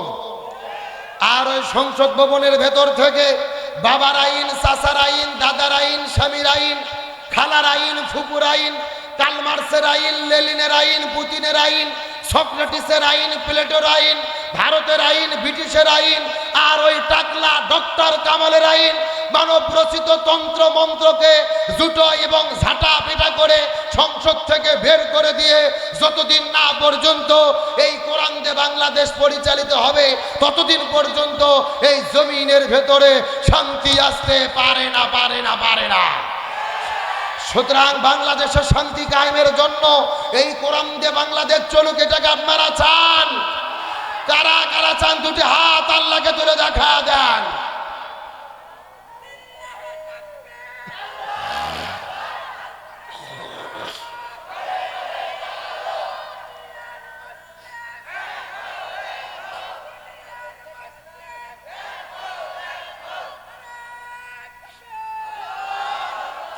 রাজশাহীর মুসলমান ভাইরা, আপনাদের কি কষ্ট হচ্ছে? রাগ করতেছেন? তাহলে জোরে বলেন, বাংলাদেশের শান্তি প্রতিষ্ঠার জন্য কি লাগবে? আরো জোরে বলেন। এখন আসেন, গভীর মনোযোগ। আল্লাহ তাআলা আমাদেরকে সৃষ্টি করেছে, আল্লাহর উদ্দেশ্য আছে না নাই? আল্লাহর কোরআন বলেছেন, ওমা খলাকতুল জিন্না ওয়াল ইনসা ইল্লা লিয়াবুদুন, আমি মানুষ এবং জিনকে সৃষ্টি করেছি আমি আল্লাহ আমার ইবাদত করার জন্য। এখন ইবাদত কাকে বলে? নামাজ পড়া ইবাদত, হজ করা ইবাদত, যাকাত দেওয়া ইবাদত, জিকির করা ইবাদত, কিন্তু সবচাইতে বড় ইবাদত হলো এই জমিনে দ্বীন প্রতিষ্ঠার। আর মোষগুলো বড় হয়ে গেছে, বগলের পশমগুলো বড় হতে হতেছে। এখন আমি আপনাদেরকে জিজ্ঞাসা করি, বলেন তো, মিয়া মানুষ যদি ছেলে মানুষের গায়ে হাত দেয়, ওই ছেলে মানুষ কি ঠিক থাকতে পারবে? সব জায়গা যদি ঠিক থাকে, অন্তত একটা জায়গা ঠিক থাকবে না, যদি সে হিজড়া না হয়। এ যুবকেরা কথা বলো। আমি ডাকতে বলো, মেয়ে পাগল মহিলারা, তোমরা কেন বাবার গাও ধরে টিপাটিপি করতেছো? তোমাদের কারণ জানতে চাই। মেয়েগুলো ডাকতে বলে, হুজুর এটা পাগল নয়, এইটা হলো আল্লাহর ওলি। কিসের ওলি? পরীক্ষা করে দেখার দরকার আছে না না? আমি কিছুগুলো বলে লক্ষ্য করে দেখলাম, এই কথিত আল্লাহর ওলিটা পেশাব করার জন্য আস্তে করে চলে গেল। আমিও তার পেছনে পেছনে গেলাম। যাওয়ার পরে লক্ষ্য করে দেখি বাবা পেশাব করেছে, কিন্তু পেশাব করার পরে পানি ব্যবহার করে। লক্ষণ ভালো না খারাপ? আমি আস্তে করে ডাকতে বললাম, বাবা আপনি পেশাব করলেন, পানি কেন ব্যবহার করলেন না? আমাকে ডাকতে বলে, হুজুর আপনি শরীয়তের হুজুর, মারেফত বুঝবেন না। আমি বলে, শরীয়তের হুজুর মারেফত বুঝবো না? আমি ডাকতে বলবে, কত তো আল্লাহর ওলি, আপনি বুঝে দিলেই তো বুঝতে পারবো, আপনি বুঝে দিলেই তো বুঝতে পারবো। আমাকে ডাকতে বলে, হুজুর আপনি কি জানেন এই পানি কোন পানি? আমি বললাম, এই পানি কোন পানি? বলে, নবীর নাতি ইমাম হোসাইন কারবালার প্রান্তরে পানি পানি বলে চিৎকার করে শহীদ হয়ে বিদায় নিয়ে চলে গেছে। একটা ফোঁটা পানি নবীর নাতিকে দেওয়া হয় নাই। যেই পানি ব্যাগেরে নবীর নাতি ইমাম হোসাইন ওই কারবালার প্রান্তরে শহীদ হয়ে গেল রে, আমি ওই পানি আমার এই জায়গায় ঠেকাবো না। ফতুয়া কি বুঝতে পারছেন? আমি তখন ডাকতে বললাম, হে কত তো আল্লাহর ওলি, নবীর নাতি ইমাম হোসাইন কারবালার প্রান্তরে পানি না পাওয়ার কারণে আপনি যদি সামনের জায়গায় পানি না ঠেকান, আমার কথা হলো আপনি পায়খানা করার পরে পেছনেও পানি ঠেকাতে পারবেন না। এ কথা কোন? এরা কিন্তু জাতে মাতাল, কিন্তু তালে ঠিক। জাতে মাতাল শীতের দিনে পেশাব করে সামনে পানি ব্যবহার করে না, কিন্তু বলেন তো দেখি পায়খানা করে পেছনে পানি ব্যবহার করে কি করে না? করে না। মানে পায়খানা করে যদি পেছনে পানি ব্যবহার না করে, আমরা হুজুররা তো দূরের কথা, ওর বইও ঝাঁটা পিটা করে ঘর থেকে বের করে দেবে, বলবে যে তুই পীরগিরি করবু, বেড়ে যায় কর, দয়া করে এক খেতা নষ্ট করিস না। এইরকম ভণ্ড জমিনের মধ্যে আছে না নাই? এরা আবার মাঝে মধ্যে গান গায়, কি রমান কাতিবিন রুজগাসরের দিন মওলার কাছে যদি করে অভিযোগ আমি বলবো দুনিয়ায় ছিলাম ন্যাংটা বাবার লোক। কি বাবা হাসার জন্য বলি না, আমার দিকে তাকান বাবজান। গত 4 বছর আগে মাহফিলে গেছি চাঁদপুর জেলা মতলব থানা। ওখানে যাওয়ার পরে কিছু লোক আমাকে বলছিল, হুজুর আমাদের এখানে ন্যাংটা বাবা আছে, হুজুর দেখতে যাবেন? আমি বললাম দেখা তো যায় না, জোর করে নিয়ে গেছে। যাই দেখি বাবার অবস্থা একেবারে পাও থেকে শুরু করে মাথা পর্যন্ত সফান সফা। কথা কি বোঝা যায়? মানে অফিস আদালত স্টেশন সব বের করা। আমি আস্তে করে যে দেখার পরে বলতেছে নাউজুবিল্লাহ। একটা মুরিদ বলতেছে নাউজুবিল্লাহ বলবেন না হুজুর, বাবার ভেতরে মাল আছে হুজুর। কি আছে? আমি বললাম কে রে পাগলা, জি মাল দেখা যাচ্ছে মাল তো সবার মধ্যে আছে। এ কথা কর না কে? আমার তো মনে বলে সিটারদেরকে জুটো পিটা করে দেশ ছাড়া করা দরকার। কিন্তু এবার আসল কথা শোনেন, আসল কথা এইরকম জিকির নিয়ে যারা বাংলাদেশে পড়ে আছে, বলেন তো এদের কি কোনো বিপদ বাংলাদেশে আছে? যারা রোজার দাওয়াত দেয় এদের কোনো বিপদ আছে? 36 বার করে হজ করতেছে, এদের কি কোনো বিপদ বাংলাদেশে আছে?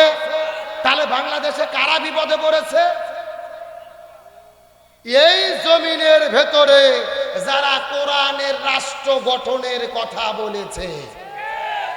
তার মানে বোঝা গেল নামাজের দাওয়াত দিলে বিপদ হয় না, হজের দাওয়াত দিলে বিপদ হয় না, জিকিরের কথা বললে বিপদ হয় না, 36 বার হজ করলে বিপদ হয় না, রোজার কথা বললে বিপদ হয় না। বিপদ বেশি হয় এই জমিনের ভেতরে দিন প্রতিষ্ঠার আন্দোলন করলে। আর এই জন্যই আল্লাহ বলতেছে নামাজ রোজা হজ যাকাত জিকির সবচাইতে আল্লাহর কাছে দামি ইবাদত হলো এই জমিনে দিন প্রতিষ্ঠার আন্দোলন করা। গভীর মনোযোগ দিয়ে ভালো করে বুঝবেন। আমার নবীজি রমজান মাসে 16 দিন রোজা থেকেছে। জোরে বলেন কয় দিন? 16 দিন রোজা রাখার পরে 17ই রমজান আমার নবীজি খেজুর খাইলেন, পানি খাইলেন, সকালবেলা রোজাটা ভেঙে ফেললেন। সাহাবীদেরকে বললেন তোমরাও খেজুর খাও, তোমরাও পানি খাও, রোজাটা ভেঙে ফেলো। সাহাবীরা বলতেছে ইয়া রাসূলুল্লাহ এটা কেমন কথা? একটা রোজার এত দাম, ইচ্ছা করে কেউ যদি একটা রোজা ছেড়ে দেয় লাগাতার 60টা রোজা রাখতে হবে, আবার যদি একটা রোজা ছেড়ে দেয় আবার 60টা রোজা রাখতে হবে। আর আপনি রোজা ছাড়তে বললেন কেন? রাসূল বলে বেশি বোঝার চেষ্টা করো না। ওয়ামা আতাকুমুর রাসূলু ফাখুযুহু ওয়ামা নাহাকুম আনহু ফান্তাহু।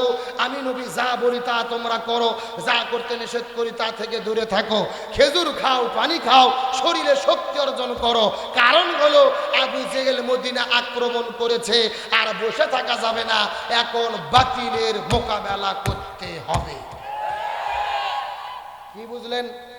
রোজা ইবাদত, কিন্তু রোজার চাইতে দামি ইবাদত হলো এই জমিনে দিন প্রতিষ্ঠার জন্য জালেমের জুলুমের মোকাবেলা করা। এ রাষ্ট্রের মুসলমান গভীর মনোযোগ দিয়ে কথাগুলো বোঝার চেষ্টা করবেন। আমার নবীজির চাচা হযরত হানজালা রাদিয়াল্লাহু তাআলা জোরে বলেন কি নাম বললাম? গভীর মনোযোগ দিয়ে কথাগুলো ভালো করে বোঝার চেষ্টা করবেন। হযরত হানজালা রাদিয়াল্লাহু তাআলা নতুন বিয়ে করার পরে বউটাকে নিয়ে যখন বাসর ঘরে গেল, স্ত্রীর সঙ্গে প্রেম ভালোবাসা মহব্বত শুরু হয়ে গেল। স্ত্রীর সঙ্গে প্রেম ভালোবাসা মহব্বত করেছে, গোসলটা ফরজ হয়ে গেল। বাইরে থেকে গভীর রজনীর ভেতরে কে যেন ডাক দে বলে কুতিলা মোহাম্মদ, কুতিলা মোহাম্মদ। উদের প্রান্তরে যুদ্ধ শুরু হয়ে গেছে। মুসলমানদের নবী রাসূল করিম সাল্লাল্লাহু আলাইহি ওয়াসাল্লাম, মুসলমানদের নবী মুহাম্মদ শহীদ হয়ে গেল। এই কথাটা শোনার পরে হযরত হানজালা রাদিয়াল্লাহু তাআলা ওই বাসর ঘরের মধ্য থেকে নতুন বউটাকে বাসর ঘরে রেখে হাতের মধ্যে তলোয়ার নেওয়ার পরে এক দৌড় দিয়ে আল্লাহু আকবার বলে উদের প্রান্তরে তিনি ঝাঁপিয়ে পড়েছে। এ মুসলমান ভাইরা গভীর মনোযোগ দিয়ে বোঝার চেষ্টা করবেন। নিজে বউ বাসর ঘরের মধ্যে রাখার পরে ফরজ গোসল বাকি রাখার পরে ওই তরোয়ালটা নিয়ে যখন যুদ্ধের ময়দানে যুদ্ধ করতে গেল, জিহাদ করতে করতে কয়েকজন কাফেরকে বিদায় করে দিয়েছে, কিন্তু যেহেতু তার শরীরটা অপবিত্র ছিল, ফরজ গোসল বাকি ছিল, 1 নয় 2 নয় 3 ওয়াক্ত ফরজ নামাজ কাজা করেছে। কয় ওয়াক্ত বললাম? 3 ওয়াক্ত ফরজ নামাজ কাজা করেছে। কয়েকজন কাফিরকে জমিন থেকে বিদায় করে দেওয়ার পরে পেছন দিক থেকে একটা ঘাতক যাওয়ার পরে হানজালাকে আঘাত করলো, হানজালা শহীদ হয়ে চলে গেল। আমার নবীজি উহুদের প্রান্তরে চলে যাওয়ার পরে লক্ষ্য করে দেখতে পারেন উহুদের প্রান্তরে 1 নয় 2 নয় 70 জন সাহাবী জমিন থেকে বিদায় নিয়ে চলে গেছে।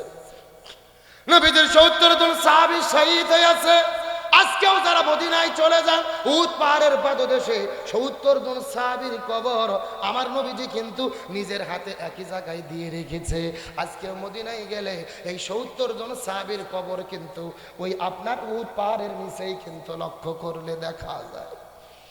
আমি মদিনায় যাওয়ার পরে লক্ষ্য করে দেখি মদিনায় হাজার হাজার পাহাড় আছে, কোন পাহাড় এত লাল না। উহুদ পাহাড়টা যত লাল দেখা যায় অন্য পাহাড়গুলো এত লাল দেখা যায় না। আমি মদিনার মানুষদেরকে জিজ্ঞেস করে বললাম, এত পাহাড় আছে কোন পাহাড় এত লাল না, উহুদ পাহাড়টা কেন লাল দেখা যায়? মদিনার মানুষেরা বলে, আমরা কিতাবের মধ্যে পেয়েছি, আমাদের পূর্বপুরুষেরা বলেছে বিশ্ব নবী সাল্লাল্লাহু আলাইহি ওয়াসাল্লাম উহুদের প্রান্তরে যুদ্ধ করতে করতে যখন উহুদের প্রান্তরে গেল, ওই কাফিরেরা নবীর মাথার মধ্যে যখন আঘাত করেছিল, নবীর মাথার হেলমেটটা ভেঙে দাঁতের মধ্যে ঢোকার পরে রাসূলের দন্দন মুবারক শহীদ হয়ে গেল। ঝরঝর ঝরঝর ঝরঝর করে জমিনের মধ্যে যখন রক্ত পড়ল, নবীজির মুখের মধ্য থেকে রক্তটা বের হওয়ার পরে এই জমিনের মধ্যে যেই পড়েছে পুরো জমিনটা থরথর থরথর থরথর করে কাঁপা শুরু করেছে। আর উহুদ পাহাড়টা কাঁপতে কাঁপতে কালো আর সাদা আকার থেকে উহুদ পাহাড়টা লাল বর্ণের হয়ে গেছে। লিল্লাহি তাকবীর। আমি নবী না চিনিলাম কি ভুল করিলাম, আমি নবী না চিনিলাম কি ভুল করিলাম, ভাসুমে ঢালিলাম ঘি, মানুষ হইয়া জন্ম লইয়া মানুষের করিলাম কি, আমি মানুষ হইয়া জন্ম লইয়া মানুষের করিলাম কি। আমার নবীজির মুখে রক্ত পড়ার পরে উহুদ পাহাড়টা লাল হয়ে গেছে। নবীজি উহুদ পাহাড়ের পাদদেশে দাঁড়িয়ে আছে। নবীজি লক্ষ্য করে দেখতে পারলেন নতুন একটা বধূ বাসর ঘরের মধ্য থেকে দৌড়ে দৌড়ে ওদের প্রান্তরে চলে এসেছে। নবীজি লক্ষ্য করে দেখলেন তার হাতের মেহেদিগুলো এখন পর্যন্ত শুকাই নাই। নবীজি ডাকতে বলে, এ নববধূ তুমি কেন বাসর ঘরের মধ্য থেকে উহুদের প্রান্তরে যুদ্ধের ময়দানে কেন তুমি ছুটে এসেছো জানতে চাই। মেয়েটি কান্না করতে করতে বলে, ইয়া রাসূলুল্লাহ, আমার পরিচয় হলো গতকালকে বিকেলবেলা আপনার চাচা হানজালার সঙ্গে আমার বিবাহটা দিয়ে দিয়েছিলেন। বিয়ে হয়ে যাওয়ার পরে আমি রাতের বেলা স্বামীর সঙ্গে যখন বাসর করতে গেছি, স্বামীর সঙ্গে প্রেম ভালোবাসা মহাব্বত চলতেছিল, এমন সময় কে যেন বাইর থেকে ডাকতে বলে, ফানান, যুদ্ধ শুরু হয়ে গেছে। কুতিলা মুহাম্মদ সাল্লাল্লাহু জমিন থেকে বিদায় নিয়ে চলে গেল। আপনার চাচা হানজালা বাসর ঘরের মধ্যে আমাকে রাখার পরে হাতের মধ্যে তলোয়ার নিয়ে যুদ্ধের ময়দানে ছুটে এসেছে। ইয়া রাসূলুল্লাহ, আপনার চাচা বিদায় নিয়ে চলে গেছে, আমার স্বামী শহীদ হয়েছে, এই জন্য আমি কান্না করি না, আমার চোখের মধ্যে কোনো কান্না নাই। আমার কান্না করার কারণ হলো আর উহুদের প্রান্তরে দৌড়ে আসার কারণ হলো আমি তো জানি ইসলামের বিধান হলো কোন মুসলমান যদি যুদ্ধের ময়দানে যাওয়ার পরে জীবন যে শহীদ হয়ে চলে যায়, একে গোসল করানো হয় না, নতুন করে কাফনের কাপড় পরানো হয় না, রক্তাক্ত জামা নিয়ে কবরের মধ্যে তাদেরকে দাফন করা হয়। তার কারণ হলো এই শহীদগুলো রক্তাক্ত জামা কাপড় নিয়ে হাসরের ময়দানে আল্লাহর কাছে শহীদ হিসেবে আল্লাহর কাছে দাঁড়িয়ে যাবে। ইয়া রাসূলুল্লাহ, শহীদদেরকে গোসল দেন না, আপনি নবী নতুন করে কোনো কাপড়ও পরান না, কিন্তু আমি কান্না করতে সেই কারণে আপনার চাচা বাসর ঘরের মধ্যে আমার সঙ্গে মেলামেশা করেছিল, প্রেম ভালোবাসা মহব্বত হয়েছে, কিন্তু আপনার চাচার গোসলটা বাকি ছিল, ফরজ গোসল বাকি, তার শরীরটা বড় অপবিত্র। আমি বড় টেনশনে আছি, জানি না আল্লাহ তার উপরে নারাজ হয়ে যায় কিনা, আল্লাহ তার হয় কিনা। ইয়া রাসূলুল্লাহ, আমার স্বামী শহীদ হয়ে গেছে, এই জন্য আমি কান্না করি না। আমার কান্না করার কারণ হলো আমার স্বামীর ফরজ গোসল বাকি, আপনি একটু আমার স্বামীর জন্য গোসলের ব্যবস্থাটা করে দেন। স্বামী শহীদ হয়েছে এই জন্য কাঁদি না, কান্নার কারণ স্বামীর কি গোসল বাকি। আরো ধরে বলেন। এ রাষ্ট্রের মুসলমান গভীর মনোযোগ দিয়ে বোঝার চেষ্টা করবেন। এই আলোচনার মাধ্যমে একটা বিশাল একটা শিক্ষা আপনাদেরকে দেওয়ার পরে আপনাদের মধ্য থেকে বিদায় নিয়ে চলে যাব। গভীর মনোযোগ। তাহলে প্রমাণ করে দিলেন দ্বীনের জন্য, ইসলামের জন্য যারা ইমানদার হয়, ইমানদার ব্যক্তিরা জীবন দেয়, কিন্তু জালিমের কাছে মাথা নত করে। এই জমিনের মধ্যে আমরা লক্ষ্য করে দেখেছি ইসলামী আন্দোলনের বীর সিপাহী সালারা মওলানা মতিউর রহমান নিজামী, আব্দুল কাদের মোল্লা, আলী হাসান মোহাম্মদ মুজাহিদ, মীর কাসেম আলী মিঠু ভাই সহ জমিনের মধ্যে তারা ফাঁসির দড়িতে ঝুলেছে, বিদায় নিয়ে চলে গেছে, কিন্তু জালিমের কাছে কখনোই তারা মাথা নত করে। আমার প্রিয় ভাই মীর কাসেম আলী মিঠু ভাইয়ের একটা ঘটনা শোনার পরে আশ্চর্য হয়ে গেলাম। একটা ঘটনা শোনার পরে চোখের কোণে জল চলে আসলেন। আমি কান্না আটকাইতে পারি নাই। এই মীর কাসেম আলী ভাইয়ের কেমন ইমানের শক্তি ছিল, কেমন ইমানের জজবা ছিল বোঝার জন্য বলতেছি গভীর মনোযোগ। এই বাংলাদেশের মধ্যে যখন আপনার ট্রাইব্যুনাল গঠন করা হলো, সবাইকে যখন গ্রেফতার করা শুরু হয়ে গেছে, মীর কাসেম আলী ভাই আমেরিকার মধ্যে ছিল। আত্মীয় স্বজন এলাকার মানুষেরা মীর কাসেম আলীকে বলা বলি শুরু করলো, ঢাকায় যাওয়ার দরকার নাই, ঢাকার মধ্যে গেলেই কিন্তু গ্রেফতার হবে, আপনাকে ফাঁসির দড়িতে ঝুলাবে, জেলখানার মধ্যে বন্দি করবে। মীর কাসেম আলী ভাই বলেছিলেন, আমি দেশে ফিরে যাব, প্রয়োজনে জেলে বন্দি হব, প্রয়োজনে ফাঁসির দড়িতে ঝুলবো রে, আমি তাও প্রমাণ করতে চাই আমি মীর কাসেম আলী কোনো অন্যায় করি না। আমার বন্ধুগণ মুসলমান ভাইরা গভীর মনোযোগ। 2-3 বছর ধরে বিচার কার্য সম্পাদন হলো, মিথ্যা আদালত, মিথ্যা রায়, মিথ্যা সাক্ষী, অবশেষে রায় দেওয়া হলো মীর কাসেম আলী ভাইকে ফাঁসির দড়িতে ঝোলানো হবে। যেদিন তাকে ফাঁসি দেওয়া হবে, ফাঁসি দেওয়ার 3 ঘন্টা আগে জেলখানার মধ্য থেকে কারা কর্তৃপক্ষ মীর কাসেম আলীর কাছে যাওয়ার পরে ডাক দে বলে, ভাই এখন থেকে 3 ঘন্টা পরে আপনাকে ফাঁসির দড়িতে ঝোলানো হবে। এই কথা বলার পরে মীর কাসেম আলী শোনার পরে চিৎকার করে বলেছিলেন, আলহামদুলিল্লাহ, আল্লাহ মনে হয় আমাকে শহীদ হিসেবে কবুল করবি। আল্লাহু আকবার বলে। এই কথা বলার পর মীর কাসেম আলী ভাই বলেছিলেন, এখন থেকে 3 ঘন্টা পরে ফাঁসির দড়িতে ঝুলানো হবে, অনেক সময় তো বাকি আছে, এতগুলো সময় আমি নষ্ট করতে চাই না, আমি একটু ঘুমায় যাব, আমি ঘুম পেরে ওঠার পরে আমি একটা ফ্রেশ মাইন্ড নিয়ে আল্লাহর সঙ্গে দেখা করতে চাই। এই কথা বলার পর মীর কাসেম আলী ভাই বলেছিলেন, আমি একটু ঘুমাবো, 1 ঘন্টা পরে তুমি ঘুম থেকে জেগে দেবে। এই কথা বলার পরে জেলখানার জেলাররা চলে গেল। 1 ঘন্টা পরে লোকগুলো মীর কাসেম আলী ভাইকে দেখতে গেল। যাওয়ার পরে লক্ষ্য করে দেখে 3 ঘন্টা পরে যাকে ফাঁসি দেওয়া হবে, ওই ফাঁসির কাস্টের আসামি নাক ডেকে ডেকে শব্দ করে করে তিনি ঘুম পাড়তেছে। একবার চিন্তা করে দেখেন নিজের সঙ্গে, আপনার আমার যদি ফাঁসির সময় নির্ধারিত হয়ে যেত, আমরা 3 ঘন্টা আগে কি ঘুমাতে পারতাম? ইমানের শক্তি কাকে বলে, ইমানের জজবা কাকে বলে। মীর কাসেম আলী ভাইকে ঘুম থেকে ডাক দেওয়া হলো। ঘুম থেকে ওঠার পরে ওযু করলেন, গোসল করলেন, পাঞ্জামা পায়জামি টুপি বললেন, রেডি হয়ে গেলেন, ফাঁসির দড়িতে চলে যাবে। 4 জন পুলিশ আসার পরে মীর কাসেম আলী ভাইয়ের 2টা হাত ধরে ফেললেন, হাত ধরে টেনে টেনে ফাঁসির কাস্টের দিকে নিয়ে যাবে। মীর কাসেম আলী ভাই বলেছিল, না তোমরা আমার হাত ধরতে পারবা না, আমি নিজে নিজেই হেঁটে হেঁটে ফাঁসির কাস্টে যেতে চাই। পুলিশেরা বলে, না কখনোই সম্ভব নয়, আপনার কথা তো মানা যাবে না, সরকার আমাদেরকে চাকরি দিয়েছে, আমাদের দায়িত্ব আসামিদেরকে টেনে টেনে ফাঁসির কাস্টের দিকে নিয়ে যাওয়া।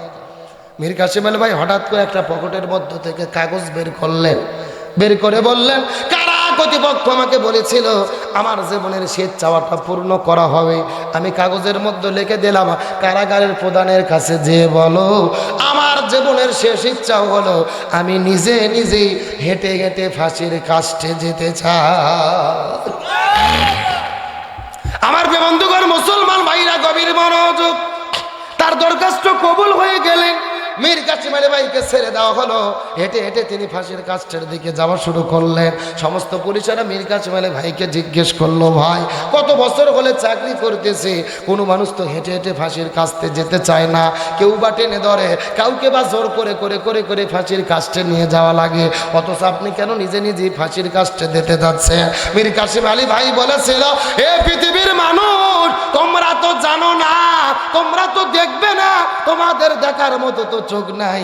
তোমরা ভালো করে জেনে রাখো, তোমরা দেখতেছো ফাঁসির দড়ি, আর আমি লক্ষ্য করে দেখতে পারতেছি জান্নাতে ফেরেশতারা আমার জন্য জান্নাতের মালা নিয়ে ফাঁসির কাষ্ঠে দাঁড়িয়ে আছে। লিল্লাহি তাকবীর। ওয়ালা তাকুলু লিমান ইয়াকতালু ফি সাবিলিল্লাহি আমওয়াত বাল আহয়াউ ওয়ালাকিন লা তাশউরুন।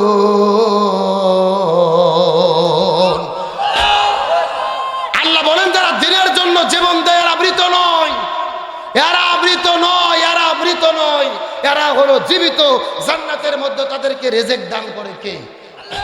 আরো জোরে বলেন। এ রাষ্ট্রের মুসলমান, গভীর মনোযোগ।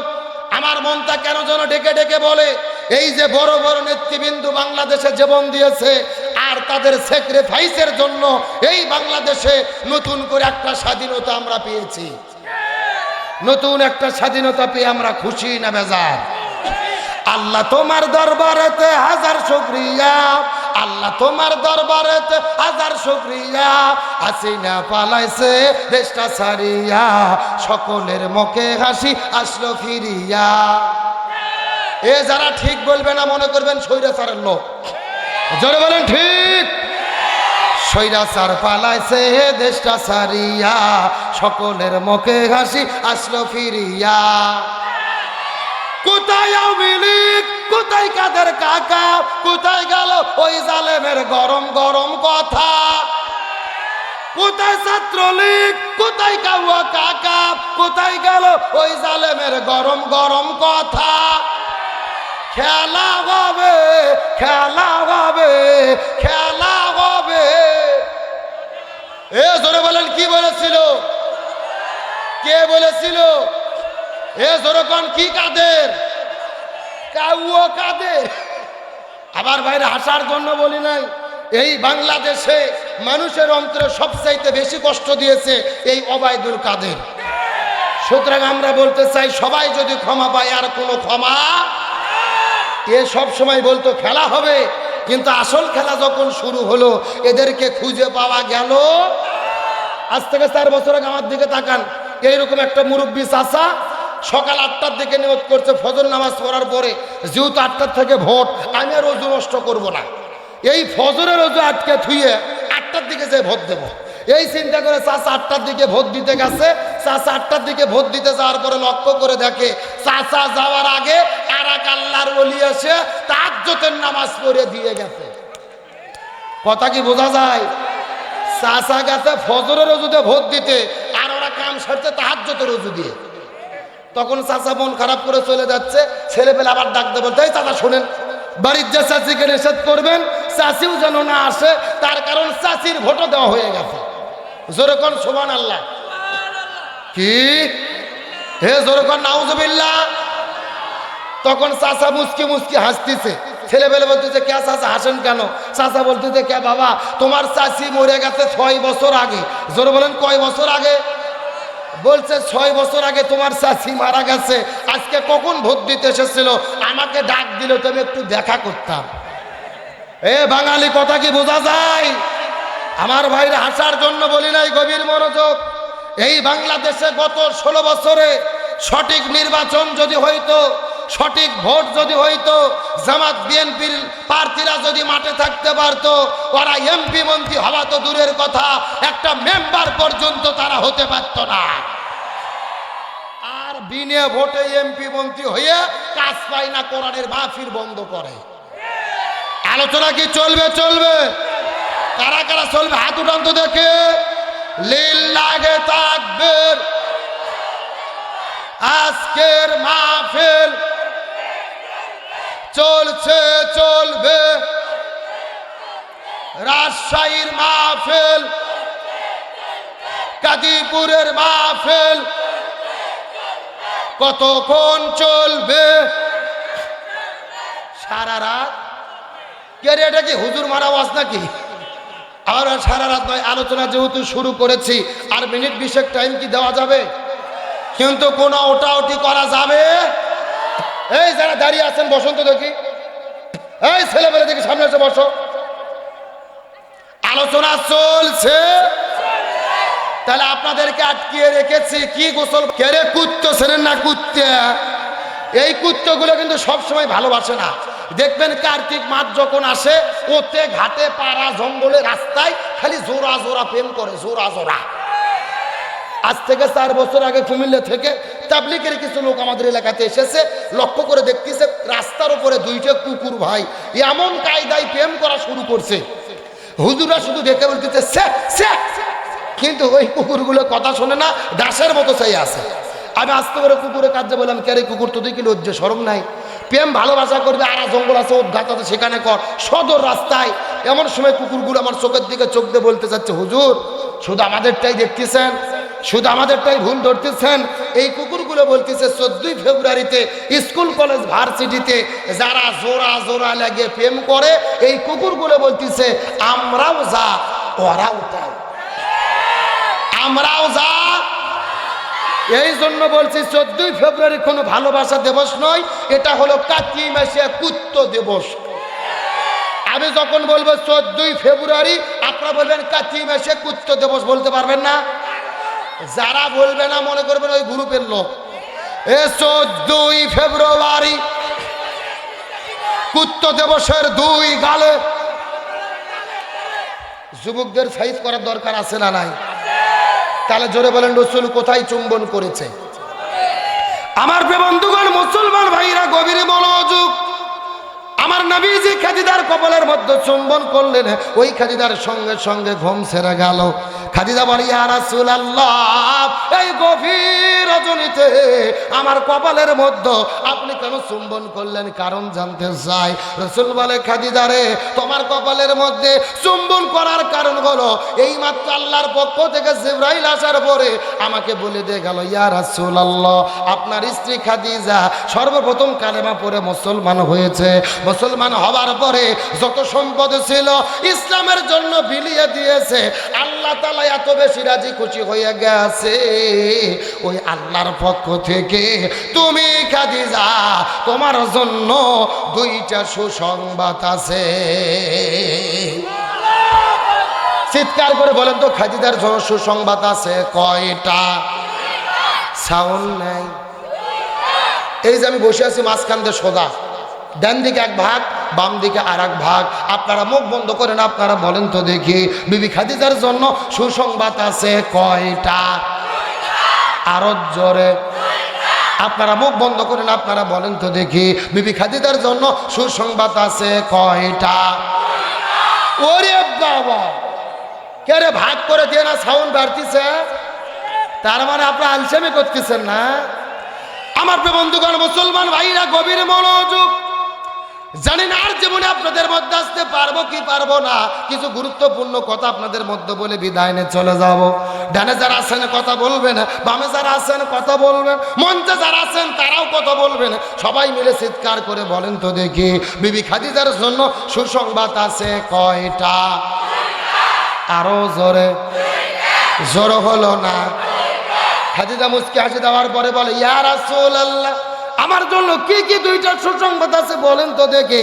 এমন সময় রাসূল ডাক দিয়ে বলে, খাদিজা রে, তোমার জন্য প্রথম নম্বর সংবাদ হলো তুমি সর্বপ্রথম কালেমা পড়ে মুসলমান হয়েছো। তোমার যত সম্পদ ছিল ইসলাম আর মুসলমানদের জন্য ব্যয় করে দিয়েছো। আল্লাহ তোমার উপরে এত বেশি রাজি খুশি হয়ে গেছে, স্বয়ং আমার আল্লাহ আরশে আজিম থেকে তুমি খাদিজা তোমাকে সালাম জানাইয়া দিছি। এই পৃথিবীতে একজন মহিলাকে আল্লাহ তাআলা সরাসরি সালাম দিয়েছে, তার নাম কি? এই কথা শোনার পরে খাদিজার মনটা বড় খারাপ হয়ে গেল। খাদিজা কান্না করা শুরু করলেন।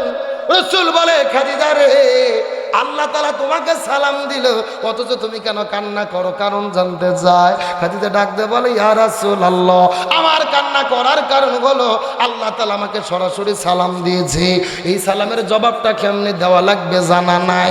আমি তো মূর্খ সুরক মানুষ, মনের মধ্যে বড় ভয় হয় আল্লাহর সালামের জবাব দিতে গিয়ে জানি কোনো বেয়াদবি করে ফেলি কিনা। এই দুনিয়ায় আগে তো আল্লাহ কাউকে সরাসরি সালাম দেয়নি, আমাকে সালাম দিয়ে দিল, কেমনে জবাব দেওয়া লাগবে জানা নাই।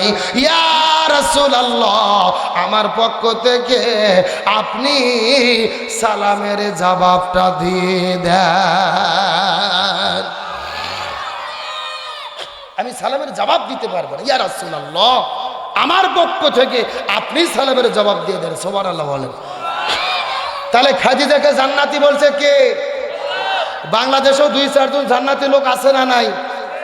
আর কথা কয় না। এই বাংলাদেশের একটা হুজুর স্বৈরাচার হাসিনাকে বসে দিয়ে ফতোয়া দিয়েছিল, মাননীয় প্রধানমন্ত্রী আপনি জান্নাতি মানুষ। এ কথা কন না কে? এরকম বাটপারদের দেখছেন না? আমার মনে বলে স্বৈরাচার হাসিনা এত খারাপ হতো না এইরকম তেল বাজরা যদি তাকে পামার তেল না মারত। এ জোরে কোন?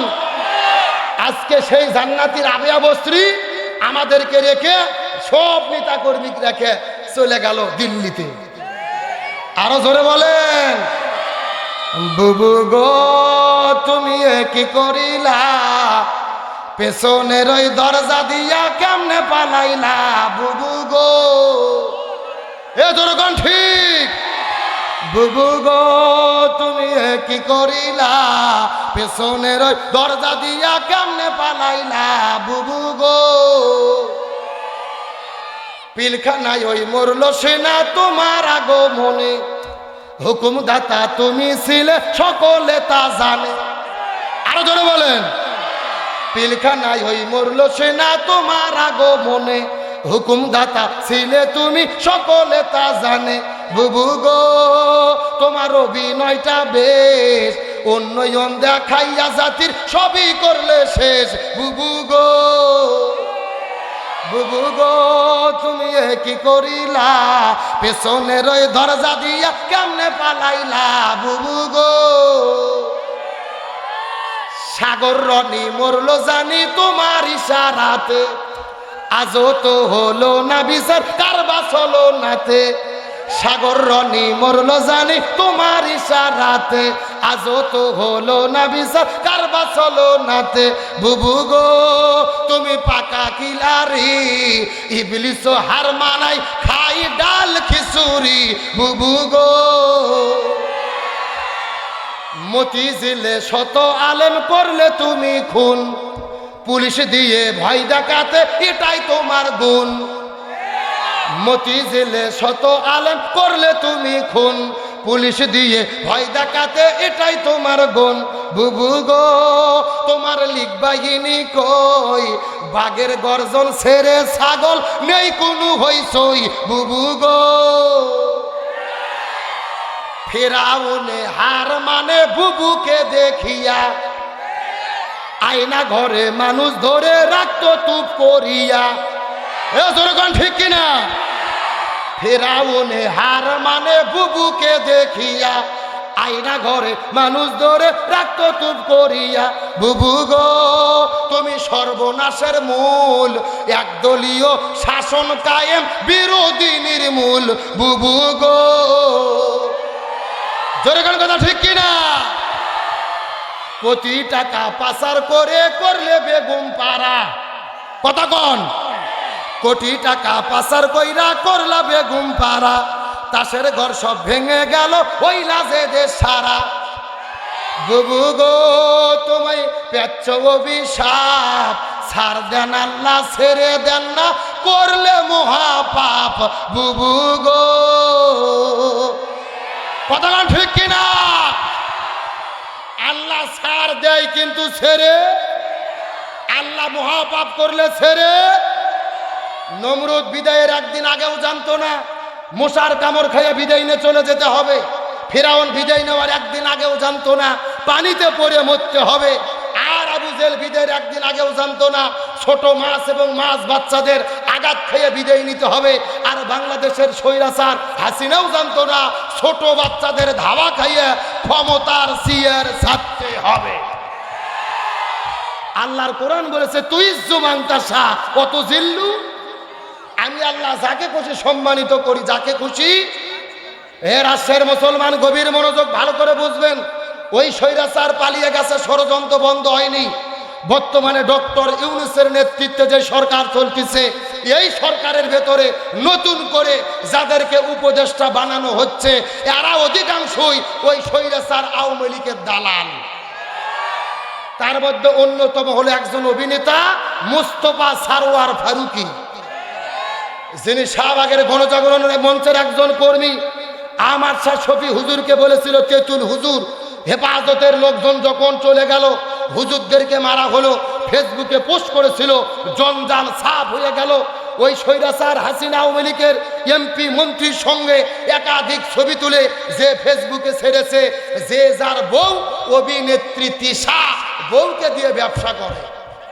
এ কথা কর না কা, নাটক সিনেমার ভেতরে বউ ছেড়ে দিয়ে অভিনয় করে করে ব্যবসা বাণিজ্য করে সেই অভিনেত্রী তিশা বঙ্গবন্ধুর জীবনী নিয়ে সিনেমা বঙ্গবন্ধু বায়োপিক তৈরি করলো, স্বৈরাচারের দালালি করলো। আজকে তারা হচ্ছে সরকারের উপদেষ্টা।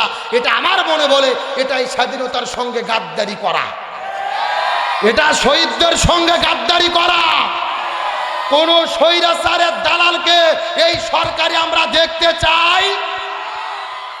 আমরা বলি যদি বর্তমান সরকারকে দিতে হয়, প্রিয় স্যার আসিফ মাহতাবকে এই সরকার উপদেষ্টা বানানো দরকার। যে আসিফ মাহতাব স্যার সরাসরি নিজে আন্দোলনে যুক্ত হয়েছে, এমনকি পুলিশ তাকে গ্রেপ্তার করে জেলে রেখেছিল। ওই যে সাংবাদিক ইলিয়াস, পিনাকি দাদা, কনক সারোয়ার, যেই মানুষগুলো আন্দোলনের পক্ষে ছিল, এদেরকে উপদেষ্টা বানানো দরকার। শুধুমাত্র ফেসবুকে পোস্ট দিয়ে যদি উপদেষ্টা হওয়া যায়, সর্বপ্রথম উপদেষ্টা বানানো দরকার আমাদের প্রিয় ভাই ডক্টর মিজানুর রহমান আল আজহারি।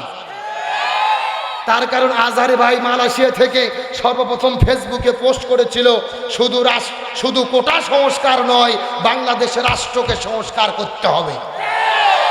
তার এই পোস্ট লেখার পরেই কিন্তু ছেলেপেলেদের মধ্যে নতুন করে আন্দোলনের স্পিরিট জাগে, দেশ স্বাধীনতার জন্য তারা যুদ্ধে নামে। তার মানে বোঝা যায় আজহারি ভাইকে যদি উপদেষ্টা নিয়োগ দেওয়া হয়, 16 কোটি মানুষ এই সরকারকে সমর্থন করবে। আর এই সমস্ত মানুষকে না দিয়ে আওয়ামী লীগের 5-8 দালাল, স্বৈরাচারের 5-8 দালালকে যদি উপদেষ্টায় দেওয়া হয়, ডক্টর ইউনূসকে বলতে চাই এই দেশের ছাত্র জনতা এখনো ঘুমায়নি, জেগে আছে। আপনার বিরুদ্ধেও তারা ফুঁসে উঠতে প্রস্তুত। আমাদের সোজা কথা, স্বৈরাচারের কোনো লোককে আমরা দেখতে চাই। তাহলে বলতেছিলাম খাদিজার জন্য কয়টা সুসংবাদ। 1 নম্বর সুসংবাদ, খাদিজাকে সালাম দিয়েছেন কে? আমার বন্ধুগণ, মুসলমান ভাইরা গভীর মনোযোগ, নির্দিষ্ট আলোচনার দিকে আমাদের ফিরে আসতে হবে। ভালো করে সুন্দর করে বোঝার চেষ্টা করবেন।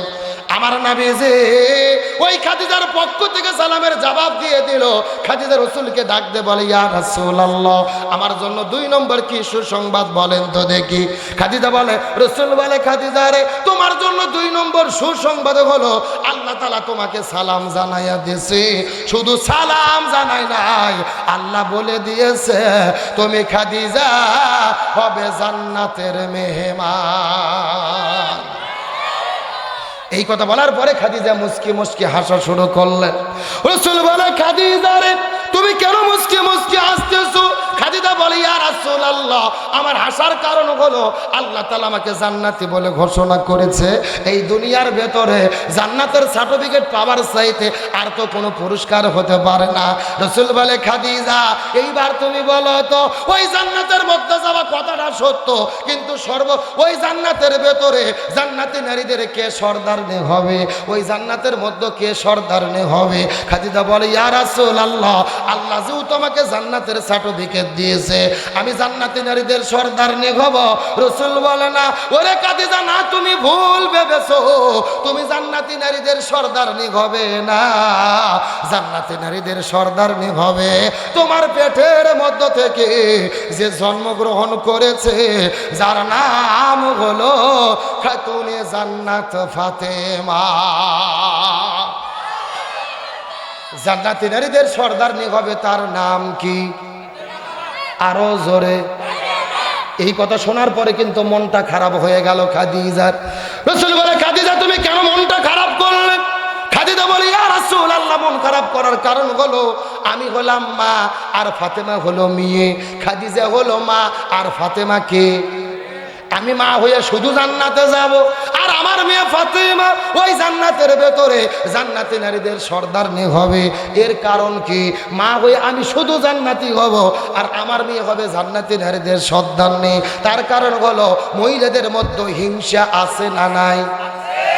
বেটার বউ চাই না শাশুড়ি আমার ওপরে থাকুক, আবার শাশুড়িও চাই না বেটার বউ আমার ওপরে উঠুক। তার কারণ হলো মহিলাদের মধ্যে হিংসা আছে না নাই? খাদিজা বলে, ইয়া রাসূলুল্লাহ, আমি শুধু জান্নাতি, আমার পেটের মেয়ে ফাতেমা জান্নাতি নারীদের সর্দারনি হবে। কারণ কি? রাসূল বলে, খাদিজা রে, তোমার পেটের মেয়ে ফাতেমা জান্নাতি নারীদের সর্দারনি হবে এমনিতেই হবে না, এর পেছনে কারণ হলো দুইটা। জোরে বলেন কয়টা? কোন দুইটা কারণে ফাতেমা জান্নাতি নারীদের সর্দারনি হবে আমাদের জানার দরকার আছে না নাই? আপনাদের দরকার না থাকলেও মহিলাদের দরকার আছে। আমি অবশ্যই বলবো, কিন্তু আপনাদেরকে রেখে এসেছি ওই যে কি গোসল বাকি। আরো জোরে বলেন। এর আশ্রয়ের মুসলমান গভীর মনোযোগ, যেই জায়গার মধ্যেই যাই মূল আলোচনায় কিন্তু অবশ্যই ফিরে আসবো ইনশাল্লাহ। বলেন। ওই নববধূটি রাসূলের কাছে ডাকতে বলে, ইয়া রাসূলুল্লাহ, আমার স্বামীর একটু গোসলের ব্যবস্থা করে দেন।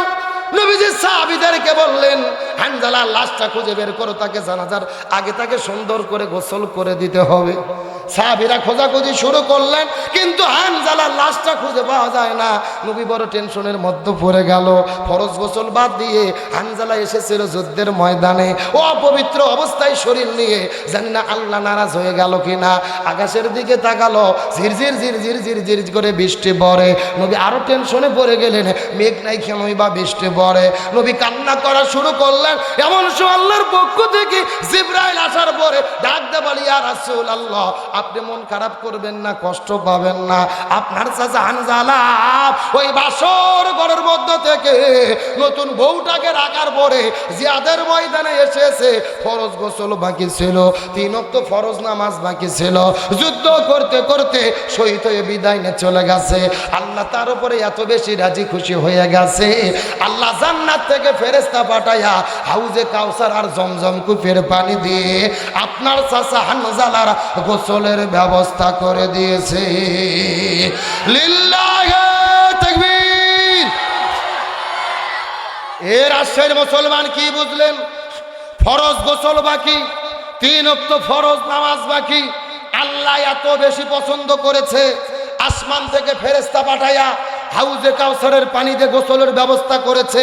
তার মানে বোঝা গেল আল্লাহর কাছে ফরজ গোসলের চেয়ে, ফরজ নামাজের চাইতে দিন প্রতিষ্ঠার আন্দোলন আল্লাহর কাছে সবচাইতে বেশি প্রিয়। এই জন্য আল্লাহর কোরআন বলেছেন, ওয়া ওয়াসাইনা বিহি ইব্রাহিমা ওয়া মূসা ওয়া ঈসা আন আকিমুদ্দিন ওয়া লা তাতাফাররাকু ফি। আল্লাহ বলেন, হে পৃথিবীর মানুষেরা গভীর মনোযোগ, এই জমিনের ভেতরে হযরতে মূসা, ঈসা, ইব্রাহিম আলাইহিস সালাম যত নবী রাসূল প্রেরণ করেছি, সব নবী রাসূলের দায়িত্ব ছিল এই জমিনের ভেতরে তারা যেন দিন কায়েম করে। তোমরাও যদি মুসলমান হও, আন আকিমুদ্দিন, এই জমিনে তোমাদের দিন কায়েম করা লাগবে। ওয়া লা তাতাফাররাকু ফি, এই ব্যাপারে কোনো মত পার্থক্য করা যাবে। কার হুকুম? এর আশ্রয়ের মুসলমান কান খাড়া করে ভালো করে বোঝার চেষ্টা করবেন। আজকের আলোচনার শেষ মেসেজ, আল্লাহর কোরআন বলেছেন, আকিমুস সালাহ, নামাজ কায়েম করো, কিন্তু নামাজ কায়েম করার ব্যাপারে ওয়ালা তাতাফাররাকু ফি, দলাদলি করো না, এমন কথা আল্লাহ কোরআনে বলেনি। আল্লাহ বলছেন ওয়ালিল্লাহি আলান নাসি হিজ্জুল বাইত, যাদের সমর্থ আছে হজ করো, কিন্তু হজের ব্যাপারে ওয়ালা তাতাফাররাকু ফি, দলাদলি করা যাবে না, এমন কথা আল্লাহ কোরআনে বলেনি। আল্লাহ বলছেন কুতিবা আলাইকুমুস সিয়াম, তোমাদের উপর রোজাকে ফরজ করা হলো, রোজা রাখো, কিন্তু রোজা রাখার ব্যাপারে ওয়ালা তাতাফাররাকু ফি, মত পার্থক্য দলাদলি করা যাবে না, এমন কথা আল্লাহ কোরআনে বলেনি। কিন্তু আল্লাহ তাআলা বললেন আন আকিমুদ্দিন, তোমরা দিন কায়েম করো, ইসলামী আন্দোলন করো, কোরআনের রাষ্ট্র কায়েম করো, ওয়ালা তাতাফাররাকু ফি, এই ব্যাপারে কোনো মত পার্থক্য করা যাবে না। আল্লাহ নামাজের ক্ষেত্রে বললেন না, হজের ক্ষেত্রে বললেন না, জিকিরের ক্ষেত্রে বললেন না, দিন প্রতিষ্ঠার ক্ষেত্রে কেন বললেন? কারণ হলো আল্লাহ খুব ভালো করে জানে নামাজ নিয়ে দলাদলি হবে না, জিকির নিয়ে দলাদলি হবে না, রোজা নিয়ে দলাদলি হবে না, যত দলাদলি হবে এই জমিনে দিন কায়েমের আন্দোলন নিয়ে। আল্লাহর কোরআনের বক্তব্য কি মেলে? এ জোরে বলে মেলে? নামাজ নিয়ে দলাদলি নাই। বিশাল বড় বৃদ্ধ চাচা, মাথার টুপি, মুখের মধ্যে দাড়ি, সামনের কাতারে নামাজ পড়ে, হজও করছে 36 বার। যদি বলা হয় চাচা বাংলাদেশে কোরআনের আইন কায়েম করা লাগবে, কোরআন দিয়ে বাংলাদেশ চালান লাগবে, তখন ওই বুড়ো চাচা লাভ দিয়ে উঠে কয় এই হুজুর রাজনীতি করে রে, কথা কর না গা। তার মানে ওর কাছে নামাজ ভালো লাগে, হজ ভালো লাগে, জিকির ভালো লাগে, কিন্তু জমিনে দিন কায়েম ভালো লাগে না। কান খাড়া করে শোনেন, যাদের কাছে নামাজ ভালো লাগে, হজ ভালো লাগে, জিকির ভালো লাগে, জমিনে আল্লাহর কোরআনের শাসন ভালো লাগে না, এরাই হলো টাটকা মুনাফিকের বাচ্চা। তার কারণ মুনাফিকের সর্দার আব্দুল্লাহ ইবনে উবাই দেখেন রাসূলের পিছে নামাজ পড়তো, মাথার টুপি, মুখের মধ্যে দাড়ি। কেন মুনাফিকের সর্দার হলো? 1 নম্বর কারণ নবীর নেতৃত্ব মানত না, আর 2 নম্বর কারণ জমিনে দিন কায়েমের বিরোধিতা করত। তাহলে আব্দুল্লাহ ইবনে উবাই যদি দিন কায়েমের বিরোধিতা করে মুনাফিক হয়, আর বাংলাদেশের তুমি 36 বার হজ করছো, মাথার টুপি, মুখোদ্দারি, বাংলাদেশে কোরআনের শাসন কায়েম হোক চাও না, বরং যেই দল কোরআন শাসন কায়েমের চেষ্টা করে এদের বিরোধিতা করো, আর জান্নাতত যাবা অতই সোজা। যে জান্নাত মামুর বাড়ি খিচুড়ি 2 প্লেট বেশি করে খাইলেন, পরিষ্কার কথা, নামাজ যেমন ফরজ, হজ যেমন ফরজ, জিকির যেমন ফরজ, একই রকম ভাবে এই জমিনে কোরআনের শাসন কায়েমের আন্দোলন করাও ফরজ। এখন মানবেন কি মানবেন না ওটা আপনাদের ব্যাপার। সুতরাং আজকের আলোচনার শেষ কথা বলতে চাই, এই বাংলার জমিনে যদি শান্তি চাই, কোরআনের শাসন লাগবে। স্বাধীনতার 54 বছর পার হয়ে গেছে, নাঙ্গল দিয়ে হাল চাষ করেছি, ধান চাষ করেছি, ধানের জমির ভেতরে ওই ধান নৌকোতে বাড়ির মধ্যে নিয়ে এসেছি। একটা বার ইনসাফ কায়েমের জন্য দাড়ি পাল্লার ভিত্তিতে ন্যায় ইনসাফ কায়েম করতে চাই। আগামীর বাংলাদেশে সমস্ত আলেম ওলামা ঐক্যবদ্ধভাবে এই জমিনে দিন কায়েমের জন্য একতাবদ্ধ হয়ে ঘোষণা করতে চাই, সব দল দেখা শেষ, আগামীতে আলেমদের নেতৃত্বে কোরআনের বাংলাদেশ। এই বাংলার জমিনে দিন প্রতিষ্ঠার আন্দোলন করে কোরআন দিয়ে বাংলাদেশ চলুক। কারা কারা চান দুটি হাত আল্লাহকে তুলে দেখান। দেন একজন তাকবীর দেন দেখি।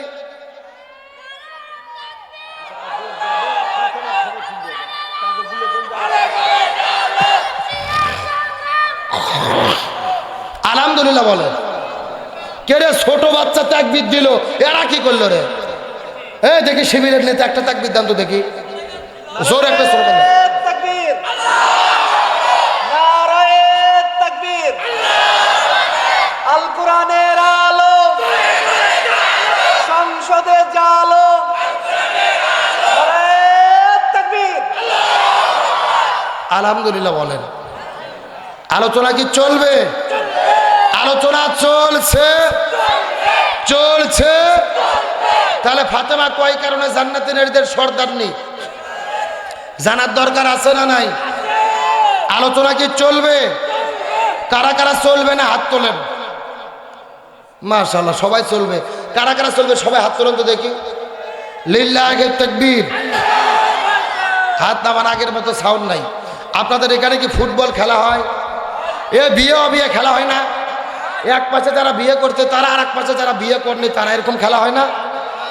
এখন একটা তাকবীর দেবো। প্রথমে তাকবীর দেবে যারা বিয়ে করেনি তারা, তারপরে তাকবীর দেবে যারা বিয়ে করেছে তারা। দেখি কাদের সাউন্ড বেশি দেখার দরকার আছে না নাই? প্রথমে হাত ওঠো অবিবাহিত কারা কারা দেখি। যারা যারা বিয়ে করেনি অবিয়ে তো লিল্লাহে তাকবীর,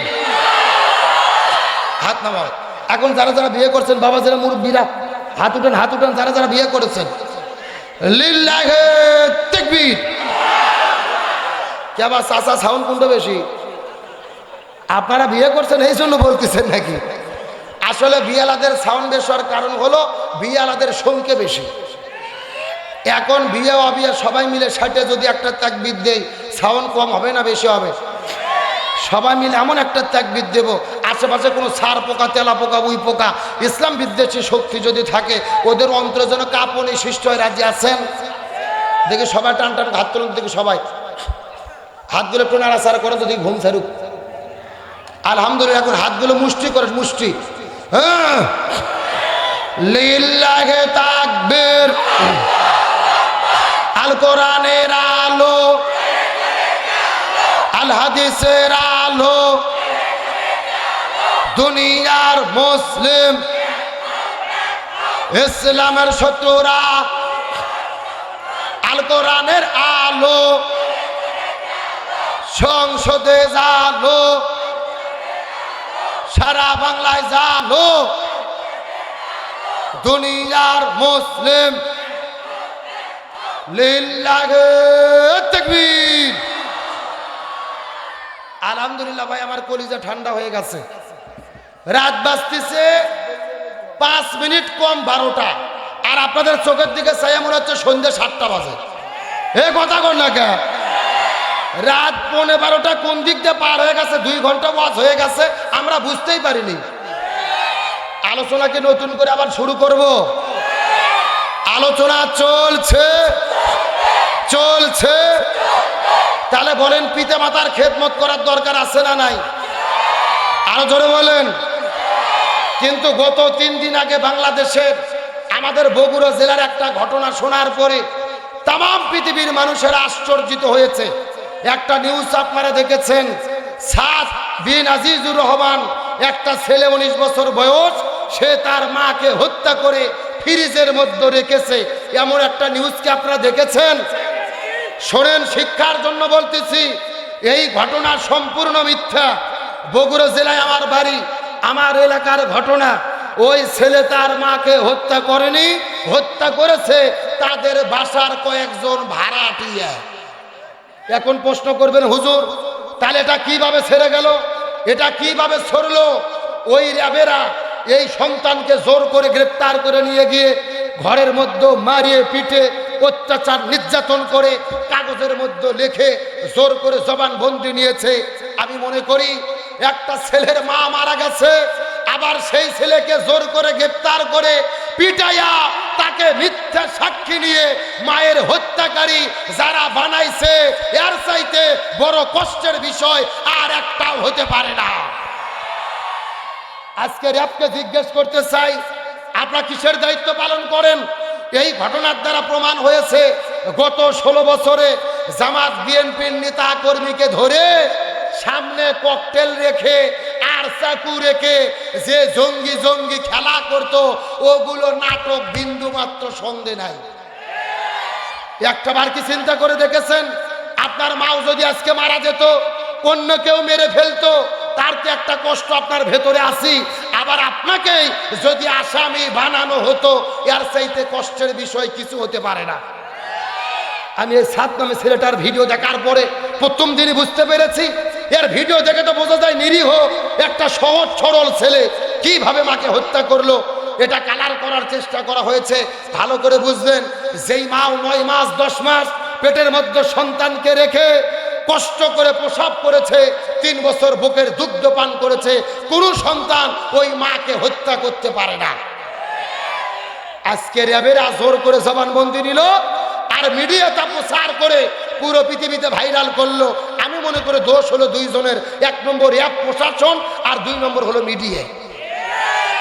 দেখবেন প্রশাসন ব্রিফিং দেওয়া মাত্র ওরা মনে করে এগুলো কোরআন হাদিসের মতো সত্য ঘটনা, মিডিয়াতে প্রচার করা শুরু করে, এই ছেলেকে যে মায়ের হত্যাকারী বানাইছো, একটা কথা মনে রেখো, ও মাজলুম, জেলখানার মধ্যে যে কেঁদেছে, আমার মাকে হত্যা করেছো, আবার আমাকে আসামি বানাইছো, ও জেলখানার ভেতরে যাদের বিরুদ্ধে কেঁদে কেঁদে অভিশাপ করেছে, তার অভিশাপে তোমরা ধ্বংস হয়ে যাবে। আমি বলতে চাই, তোমরা দয়া করে এই ছেলের কাছে যাই হাত পাও ধরে মাফ চাও, এর কাছে মাফ চাও। মা বিদায় নিয়েছে, তার জানাজা করতে দিলে না, তার কাছে যেতে দিলে না, তার জন্য কবরে দাঁড়িয়ে দোয়া পর্যন্ত করতে দাওনি, জোর করে ধরে নিয়ে গিয়ে নাটক সাজাইছো নিজেদের পদবি বাড়ানোর জন্য। আমি বগুড়া থেকে তথ্য পেলাম, র্যাবের যে ওখানকার দায়িত্বশীল আছে, ও নিজের র্যাঙ্ক উপর দিকে উঠানোর জন্য এই ঘটনা ঘটাইছে। আমি মনে করি পরিকল্পিতভাবে নিরপরাধ সন্তানকে মায়ের হত্যাকারী যেই র্যাবের হুকুমে বানানো হলো, একে শাস্তির আওতায় আনা দরকার। আজকে বাংলাদেশ শুধু নয়, পৃথিবীর হাজার হাজার মায়েদের মনে কষ্ট লেগেছে, ছেলেদের মনে কষ্ট লেগেছে। প্রত্যেকটা মা ভেবেছে সন্তানদের কেমনে লালন পালন করব, এই সন্তানই যদি আমাদের হত্যা করে, এই সন্তানের জন্য জীবন যৌবন শেষ করে কি লাভ। আমরা দোয়া করি, প্রশাসনের ভাইদের বলি এমন কাজ করবেন না। আল্লাহ তাআলা আমাদের সুবহানাল্লাহ কোন হয় না ভাই, কালেকশন করতে করতে ওয়াজ হয় না, একটু 1 মিনিটে শেষ হোক, সবাই টাকা দেন আর জিকির করেন লা ইলাহা, জোরে লা ইলাহা সুবহানাল্লাহ ওয়ালহামদুলিল্লাহ লা ইলাহা নদী, আল্লাহ নামের নিরবধি পাহাড় পর্বত নদ নদী, আল্লাহ নামের নিরবধি, আমার আল্লাহ নামের এত জাদু, আল্লাহ নামের এত মধু লুকিয়ে রেখেছেন হে আল্লাহ, লা ইলাহা, জোরে লা ইলাহা, লা ইলাহা ইল্লাল্লাহু মুহাম্মাদুর রাসূলুল্লাহ। সকলে বলেন সাল্লাল্লাহু। জি বসেন, যে যেখানে আছেন বসেন। মহিলা প্যান্ডেলে যেই মা বোনদের দায়িত্ব দেওয়া হয়েছে, আপনারা একটু কালেকশনটা করে নেন। আমার মা বোন উঠুন, মা বোনদের বলবো স্বামীর পকেট মেরে যেই টাকাগুলো নিয়ে যাচ্ছেন দয়া করে বাড়িতে ফেরত নিয়ে যাবেন না, গোরস্থানে দিয়ে দেন, আল্লাহ কবুল করবে ইনশাল্লাহ। বলেন আসেন, বেশি রাত করবো না, যেহেতু 2 দিন মাহফিল, কাল আবার মাহফিল হবে। 2 মিনিটে মূল কথা বলে দেই, তাহলে ফাতেমা জান্নাতি নারীদের সর্দার হবে। কারণ কয়টা? আরো ধরে বলেন। আমার বন্ধুগণ, মুসলমান ভাইরা গভীর মনোযোগ, এ যারা কালেকশন করতে বসে বড় ছেলে বলে টাকা জমাতে বসো। রসুল ডাকতে বলে, খাদিজা তোমার কাছে 2টা প্রশ্ন করব, এই 2টা প্রশ্নের যদি উত্তর দিতে পারো তাহলে কিন্তু তোমার উত্তরটা তুমি পেয়ে যাবে। খাদিজা বলে ঠিক আছে, প্রশ্ন করতে পারেন। রসুল বলে, খাদিজা রে, তোমার কাছে 1 নম্বর প্রশ্ন হলো, এ খাদিজা তুমি সত্য করে বলো তো, তুমি খাদিজা কত বছর বয়সে ইসলাম ধর্ম গ্রহণ করেছো? সুবহানাল্লাহ কোন। খাদিজার কাছে 1 নম্বর প্রশ্ন রসুল করলেন, তুমি কত বছর বয়সে ইসলাম ধর্ম গ্রহণ? খাদিজা ডাকতে বলি, ইয়া রাসূলুল্লাহ, আমি 55 বছর বয়স ইসলাম ধর্ম গ্রহণ করেছি। রসুল ডাকতে বলে, খাদিজা রে, তুমি 55 বছর বয়স ইসলাম ধর্ম গ্রহণ করেছো, এবার তুমি সত্য করে বলো তো, ওই 55 বছর বয়সের আগে তুমি কি ছিলে? 55 বছর বয়সের আগে তুমি কি ছিলে? এই কথা শোনার পরে খাদিজা অঝর নয়নে কান্না শুরু করলেন। রসুল, এটা আপনি কেমন কথা বললেন? আমি 55 বছর বয়সের আগে কুপুরি আলোতে জীবন যাপন করেছি, ঈমান গ্রহণ করি নাই, আমি তো কুপুরি আলোতে জীবন যাপন করেছি। রসুল বলে, খাদিজা তুমি 55 বছর বয়স পর্যন্ত এই জমিনের ভেতরে কুপুরি আলোতে জীবন যাপন করেছো, অথচ তোমার মেয়ে ফাতেমা কত বছর কুপুরি আলোতে জীবন যাপন করেছে? কিসের গল্প? রসুল খাদিজাকে জিজ্ঞেস করে বলেন, এ খাদিজা বলো দেখি, তুমি 55 বছর বয়স পর্যন্ত কুপুরি হালতে জীবন যাপন করেছ, কিন্তু তোমার মেয়ে ফাতেমা কত বছর কুপুরি হালতে জীবন যাপন করেছে? খাদিজা বলে, ইয়া রাসূলুল্লাহ, জান্নাতি জান্নাতি, আমাদের মেয়ে ফাতেমা জান্নাতি, আমাদের মেয়ে ফাতেমা পেটের মধ্য থেকে জান্নাতি হয়ে জন্মগ্রহণ করেছে।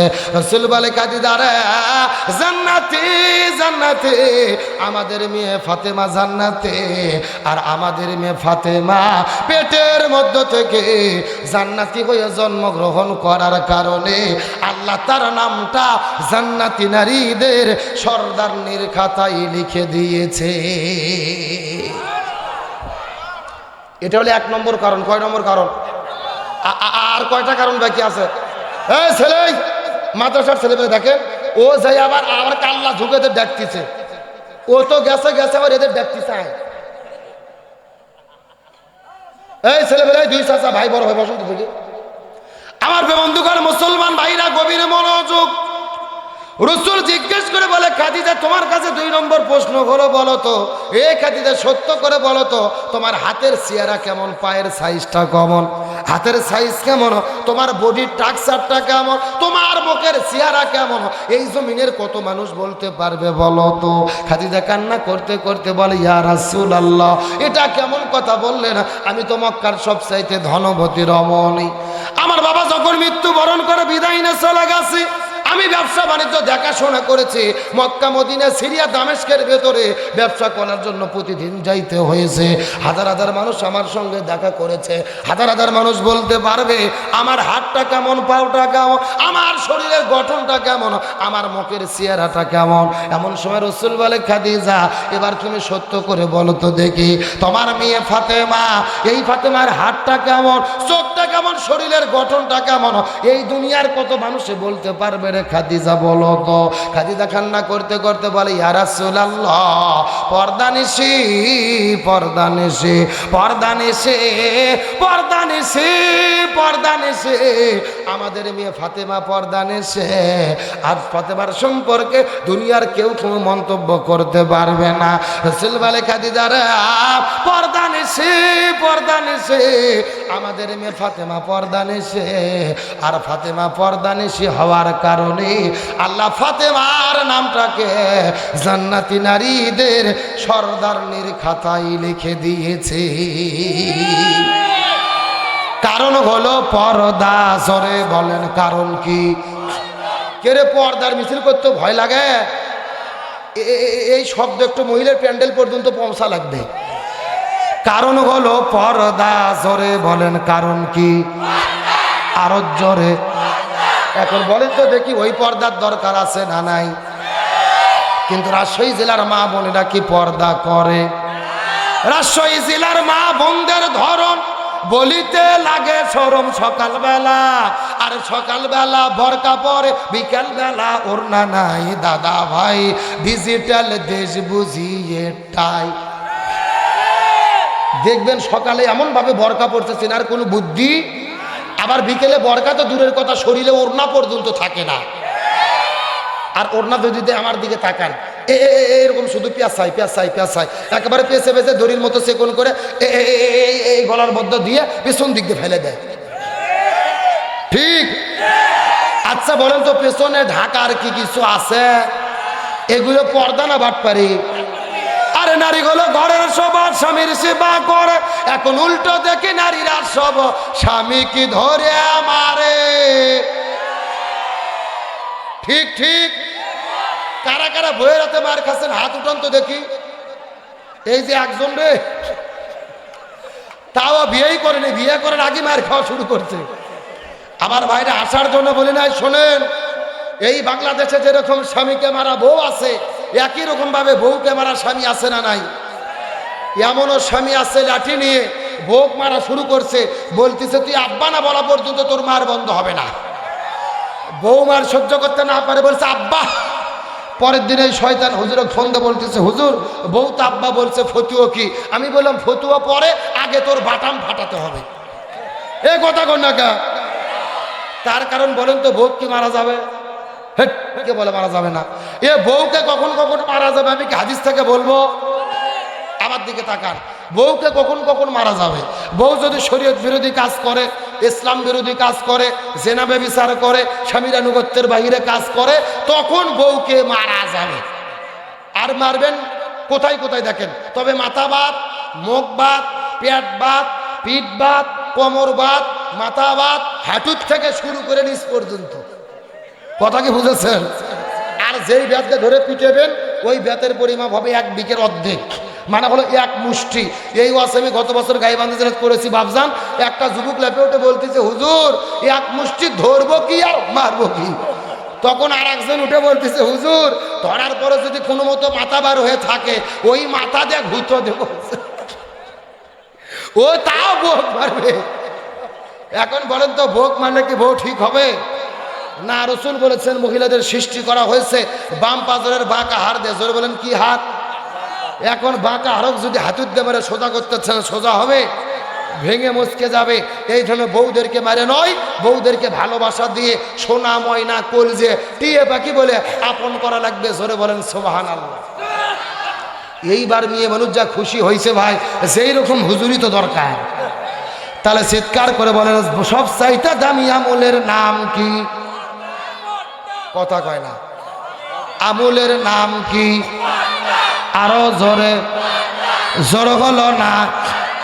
এই জন্য মহিলাদেরকে ডাকতে বলবো, এ মহিলারা পর্দার বিধান যদি মেনে চলেন আর যদি স্বামীর খেদমত করেন, নবী বলেছেন মহিলাদের জন্য 4টা আমল করা লাগবে।